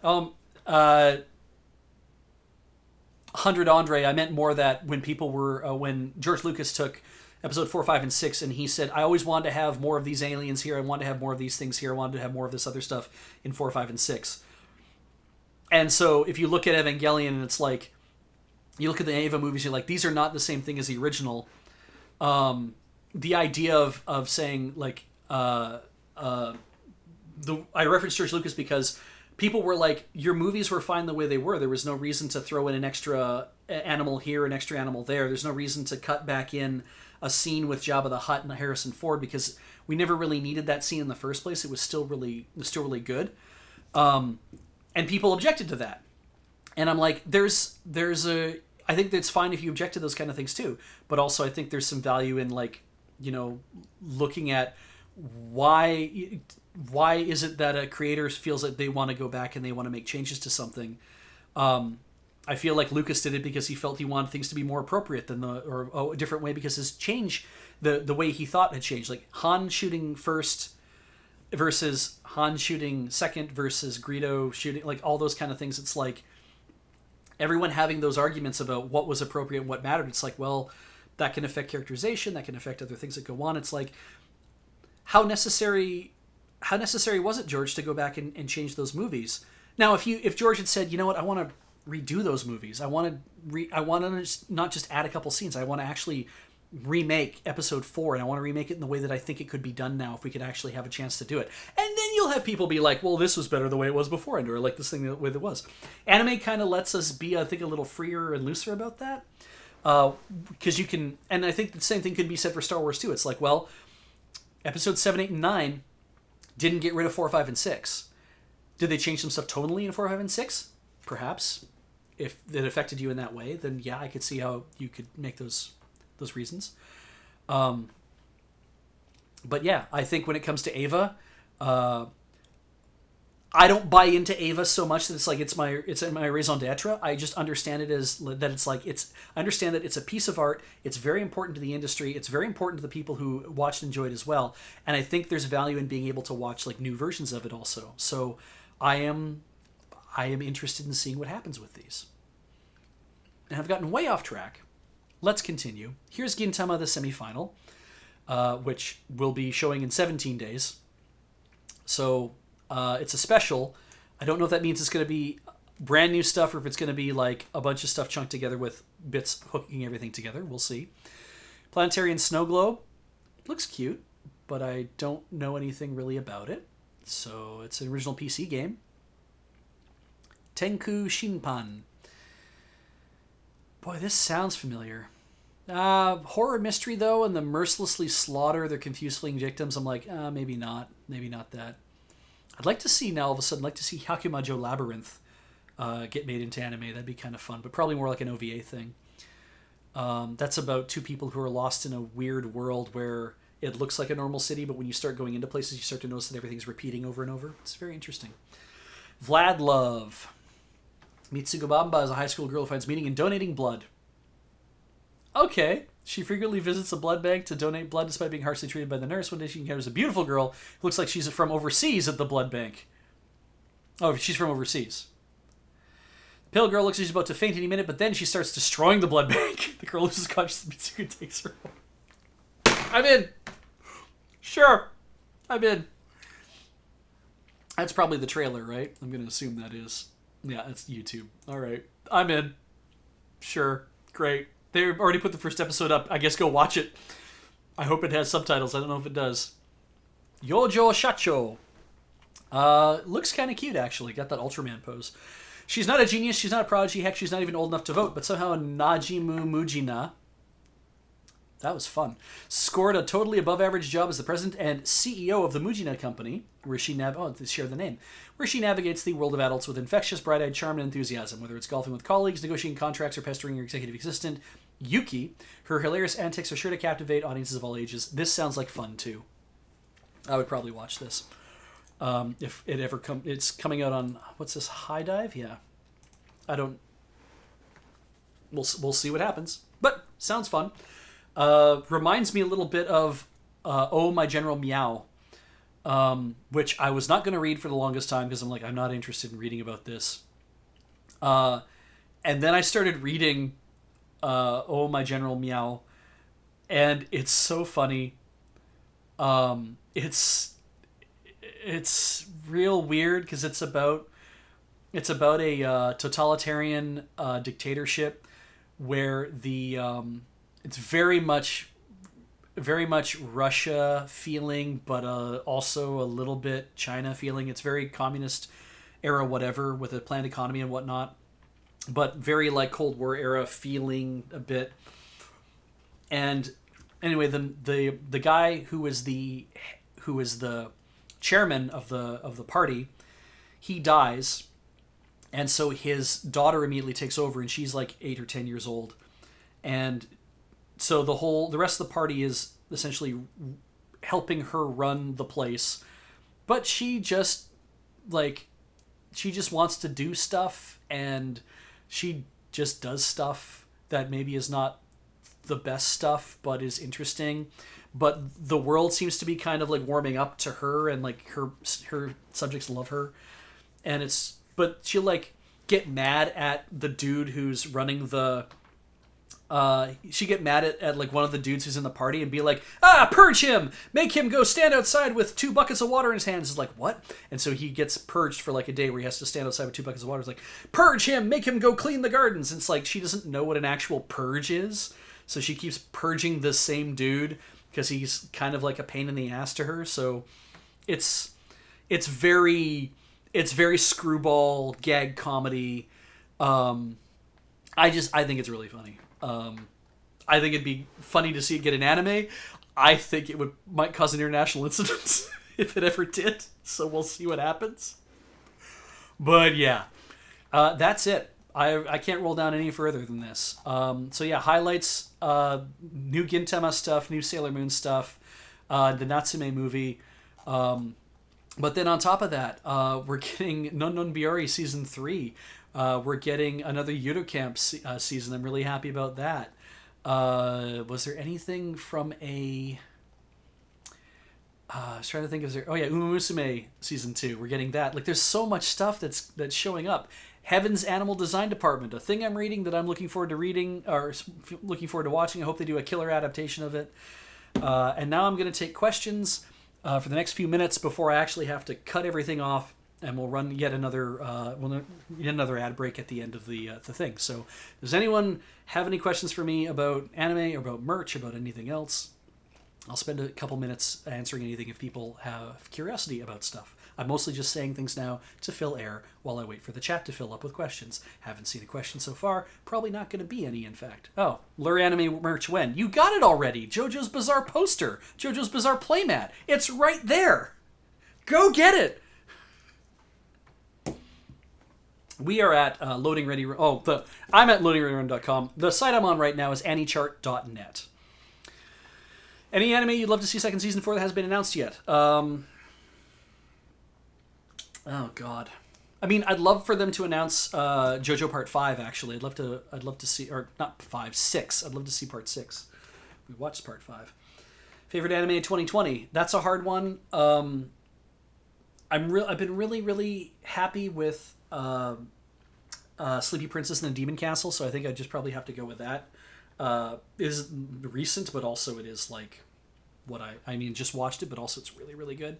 I don't remember too much else that came out in 2020, unfortunately. Things that got held up due to stuff going wrong. Eizouken, yeah, Pat, actually that's a good call. Eizouken, top notch. Would I have given up Sleepy Princess for Eizouken? Eizouken was an original work, so there's a reason to watch that over Sleepy Princess, which I can read still, so maybe I would. But yeah, Eizouken is really good, and you should give it a watch. BNA also came out. That's right. That was a really good show too. Not my top, but I did enjoy it. I did appreciate it. Let's look at some other questions here real fast. I'm just gonna keep doing this. No. Go back. Okay. Other questions. But yeah, anime I'd love to have a second season of it hasn't been announced yet. Nothing comes to mind. I apologize. Next mail time. Probably when we record it. It has been a year. It has been very hard to find time to do those kind of things. So we will get to it when we get to it. You can watch some mail time in the Loading Ready Run Boxing Day special. We did about a half hour, 40 minutes maybe, of opening a few boxes already, so we got to do a few. There were boxes that didn't have mail time explicitly marked on them, as far as I could tell, as far as I noticed when I picked them out, so that's why I did them. Have I checked out the new FLCL? No, I have not. Any chance of a retro roundup about stuff that made you a weeb in the first place? Wasn't considering it. We'll see. I always talk about maybe wanting to do a little bit more stuff. I also feel that if I do more anime things, that I really should get the rest of the Anoani crew involved in doing stuff like that. And that's also a time thing for people as well, and timing and all that kind of stuff. Slice of life, learn anime merchandise when? I can't say. And though I do like Maricat's response with just Commodore Hustle, so I guess there's a Hustle DVD. Let's see here. Why do I have a beer brand mug? It says Heineken on it. As far as I know, neither you nor Heather drink. I don't drink. Heather just doesn't get around to it. It's not like she drinks heavily or anything, but she has drank alcohol before in the past and has been fine with it. I don't drink alcohol because I don't. And these were from my grandparents. I have a Tuborg one, I have a Heineken one, and I have a third one that I forget. It's like Luftbrau or something like that. But they're left over from when my grandparents passed away, and I like having a giant ass mug to drink out of. It's like, this is a 50 centiliters, so it's a good size, and it's nice and heavy. And I worried that the glazing in it might have been giving me lead poisoning and driving me crazy and making me stupid, but no, that's just what happens when you get old. Let's see what else here. Any anime that you did an anime original endings manga kept going that you'd like to see get a new anime more in line with the manga, like FMA or Fruits Basket, like what happened with those. You know, I'd like them to do another. I'd like them to take another shot at Jitsu wa Watashi wa, at My Monster Secret. I'd like to see them take another shot at that and do it properly. The manga is top notch. It's so good. It's really long, but it's so good. Retro mini roundup and alive. I don't. That would encompass us trying to do a short bit about retro series, and it's a talkie bit, and talkie bits are not what we like to do with live, because talk shows don't always kind of lead to the same entertainment side of things that we like. We've really gotten kind of hooked into doing the quiz, improv, dexterity, eating, things to make us like perform something in a way. Question: any musical or orchestral corners of the anime industry, just out of curiosity?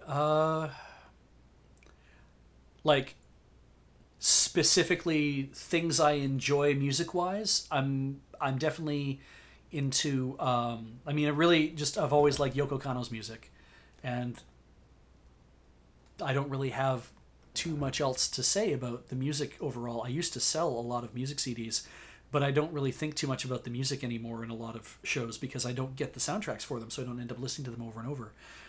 Any chance of Betrayal at Krondor bonus stream one day? Pixel Art Dragon, yes, or play it forward. I don't know which yet. But it is like I will think about it, but we'll see. I'm gonna go down a little bit more here. Your favorite merch on the store? God,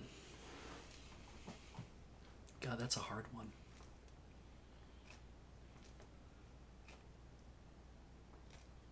That is a very hard one. I'll get back to you, Map Guru. I promise I will answer that question before the end of the stream. What are we learning on the guitar right now? Actually, today I just decided to learn how to play Your Love by The Outfield, which is a new wave power pop pop rock band from England who was very big in the 80s. You've heard Your Love, you absolutely have.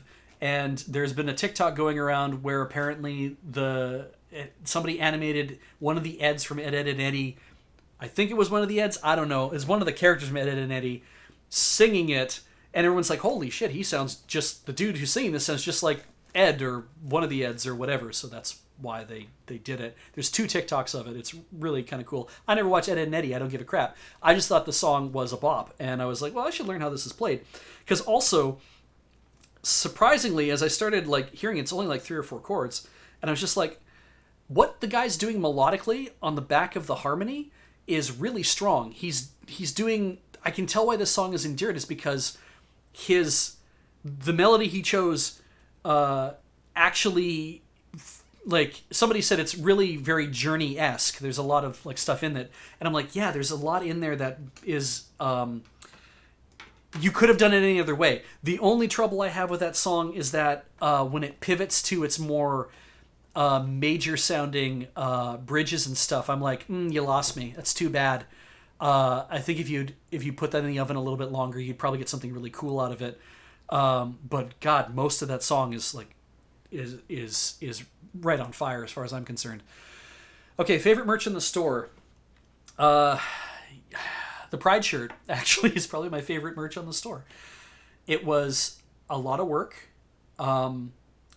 The idea was something that occurred to me. We were talking about doing a Pride shirt one day. We didn't really know how we'd do it. I saw something in the wild where I was like, that could probably work. And I talked to Graham about it, and he's like, let me work something up. We went back and forth on the design a couple times, and we were like, okay, this is how it's going to be done. And we were happy with what we saw. We're like, this is going to be killer. We've sold, I think, 700 of those shirts. It is... and it's like, the reaction to it monetarily has been amazing. I'm so glad that like so many shirts got purchased. I've had to reprint it multiple times. The reaction to it in the community was galvanizing, and just made me feel like, oh, we really did something that you guys loved, and it made me feel so good that we did something that good. I have been, like, the shirts we picked are a specific type of brand with a specific type of colorway that it does not seem to be available from anybody else, which makes it so hard to get reprints, because when COVID hit, I couldn't get a reprint because Bella and Canvas were focusing on making masks. So they were using fabric for masks and not making as many blanks, which makes sense. You know, it's also a way to cash in on, you know, making clothing that was in huge demand at that point. But also a really good thing for them to refocus like their output on doing. But yeah, that the Pride shirt, just like, we know we wanted it to be an evergreen shirt because we were like, this has to be a thing that we always have available. You taken a break recently? Yes, I did, but I'm gonna have to take one in a minute, I think. Okay. So yeah, it's my favorite. Just making it was like, was really positive for me. I really, really enjoyed that. And I love that so many people can wear it, and I love that it's a kind of thing that's not just like We slapped a rainbow with the Lure logo below it on a white T-shirt, printed on a bunch of like $3 Hanes, and then threw it out there and been like, "Here you go." If I'd done that, I would have put those fuckers in a T-shirt cannon and just been like, "Just have one," because like no, we want to do something nice, and I think we got something nice out of it. I've been really happy with it. Yeah, everyone just loves it so much, and I'm just so glad that they love it so much. But then other than that, the RoadQuest merch was a lot of fun for me because that was my first major project at Loading Ready Run, merch wise. We've done a lot of like smaller stuff, like Guarding with Greg was something where when Featherweight did the design, because we know we want to use that image, and we're like, okay, what do we want to do this in? And there's a lot of management of how we want these things to come out, and that was really like the first like focus on that. And I'm glad people enjoy them, and I think that was great. But when RoadQuest came about, it was like, we're going to have a merch strategy here. And we did not execute it on it as well as we should have, which I completely own. But that was also like a big launch for me to have to handle that and trying to think about how to do it and try to get everything out there. And we have a lot of things like in the works as well. I'm also looking at stuff, but like Fair Grim, there will be more RoadQuest water bottles in stock come January. They are supposed to be in production, but I can't put anything in the store until they've arrived because I gotta wait to hear from the factory because they're having they have so much production going on so far. So I don't want to sell ahead of time. I want to be sure we have those in stock. Otherwise, I might not be able to get them ever again. So that's the thing. You guys, I've restocked that bottle 4 times, and I can't believe that people are still wanting that bottle. But oh my god. Thunder's Hot 879. Pride restock should be. I want it to be this week. I don't think it'll be this week, but I want it to be this week so bad. If you live in the UK and you were waiting to get a Pride shirt and do it all before the lockdown, like before the Brexit thing happens, I can't guarantee you that, and I don't want you to have to wait that long. So I cannot guarantee Pride shirts will be like in this this week. I cannot guarantee that at all. So, all right. There was like a couple other things that happened too. But yeah, all the RoadQuest merch was just lovely to get a chance to make and to try something new, to try making a hat, to make a water bottle. Boy, that has told me some things about drinkware, that you guys like drinkware. I mean, that's kind of why we made a Coffee with Surge Keep Cup. And I'm like, this thing is choice. I don't understand why, because I don't drink coffee. But all the coffee drinkers are like, this thing is choice. And I'm like, okay, good. I'm glad you like it. I can see why it's good. I don't understand why it's good. Let's see here. Snap my fingers and make one flawed anime perfect. What one would you enhance? Actually, I would snap my fingers and make some changes to Sailor Moon Crystal. Because the things that I think it misses out on by trying to match the manga so closely, by losing a bit of the spirit of what happens in the anime, it's a little too bad. But I'm glad that they made Crystal. I'm glad that it's getting done the way that it is getting done. But yeah, I haven't watched all of Crystal either. So, how do you feel about a random old anime someone in chat happens to like? No, not going to answer that. Obviously, my Android, because I don't want to start shoving in people's names or people's picks. Any anime you like that you'd consider picking up a mobile game for if it got one, since everyone seems to have one lately? Okay, actually, yeah, I did mention Sleepy Princess and the Demon Castle would make an excellent video game. I think it would be fun to see it somehow execute as a mobile game if there was a way to do it in some way. I think you could play a much larger version of that game. It would be a good console game overall, but if it was a mobile game, I would definitely give it a shot. Let's see here.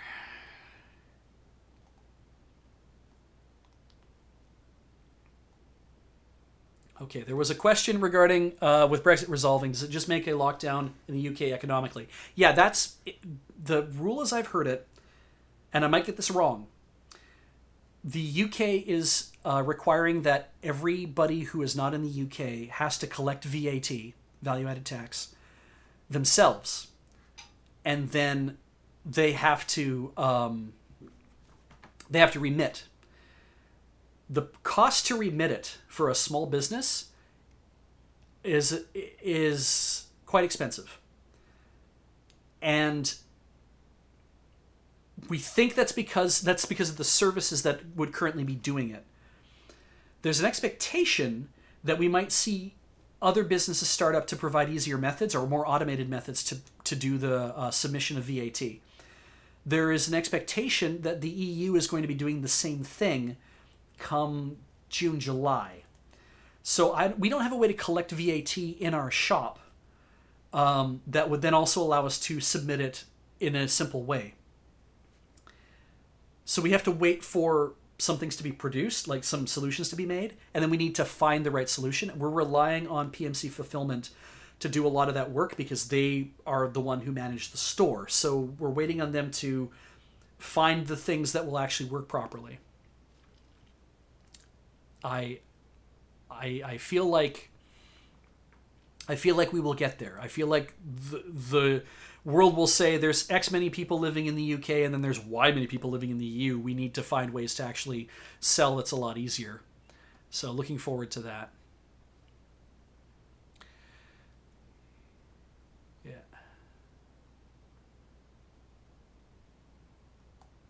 Yeah, good work there, Julia Mod. You all are good mods, and you all deserve all the thanks you get. So thanks, all of our mods. In more ways than one, in fact. I'm sure you've probably gotten some good news today. But yeah, thanks for everything that you do, all of our mods. I'm going to call it there. It's lots. I'm glad that we've gotten through the whatever. I'm waiting. So the reason I mentioned Shuko Hukuro, because I'm waiting on them updating the app, because currently it only goes to 2020. If they have submitted an app update that lets you pick up to 2021, it hasn't arrived in the App Store yet. So I might have to file a bug report and be like, hey, I can't seem to pick winter 2021, which means I can't pick all the stuff I'm watching. So anyway. But yeah, one more thing. Again, the Boxing Week sale on store.loadingreadyrun.com. If you spend $50 on anything on the store, sale merchandise or no, you qualify to get a free Checkpoint mug. It will prompt you to get a Checkpoint mug. Do take advantage of that offer if you like to. If you are from the UK, though, you got to do it today, because I believe by tomorrow we are going to have to turn off shipping to anybody in the United Kingdom due to Brexit. We are sorry about that. We will find those solutions. You can hit us up on patreon.com/loadingreadyrun if you want to help support the group. We do a lot of different stuff, and we'd love to do more stuff, and that helps us do more stuff. You can also go to YouTube. You're probably watching this maybe on youtube.com/loadingreadylive. That's where our VODs go. You can go to Loading Ready Run channel, and you can sign up for a YouTube membership. And you can also support us with Twitch bits and Twitch subs right here on Twitch. This is what we're doing right now. And I want to thank Gibson Cat 9 for their 15 months, Ash Burnham for their 64 months, Minddrift 88 for their 14 months, Nick Arrow, I want to say Nicaro every time, maybe that's the right way, for 50 months, Muon Decay, one of the finest tiny particles, for 84 months, Warboss5 got us just subbed. Welcome to the channel, Warboss5, glad to have you. Horton Fears a Coup for 18 months. Goodbye, 2020. And yeah, goodbye. Lord Bryon for 39 months. That's multiple 13. Death Like Cats gave 110 bits. Thank you so much. Diabetic Madness with 45 months, screaming anime. And I'm glad that you did. This has been my anime roundup for autumn 2020. I'm trying to break the habit. I want to say autumn all the time. I like it better than fall because it's hard to search the word fall online. For autumn 2020. And a preview of my picks for winter 2021. If you like watching this kind of stuff, Pat Bear, who is in the channel and maybe still here or maybe had to go home, but Pat Bear also does the same thing, does his own streams on this. Go check out his channel, PATBAER. I'm sure he will be more than happy to give you his opinions. We have some overlapping opinions. We also have some opinions, I think, that don't quite line up. But he's a cool dude, and he does a lot of stuff with his own Build-A-Bear workshops. I will talk to you guys later. Have a lovely night. Please enjoy these ads. We will see you later.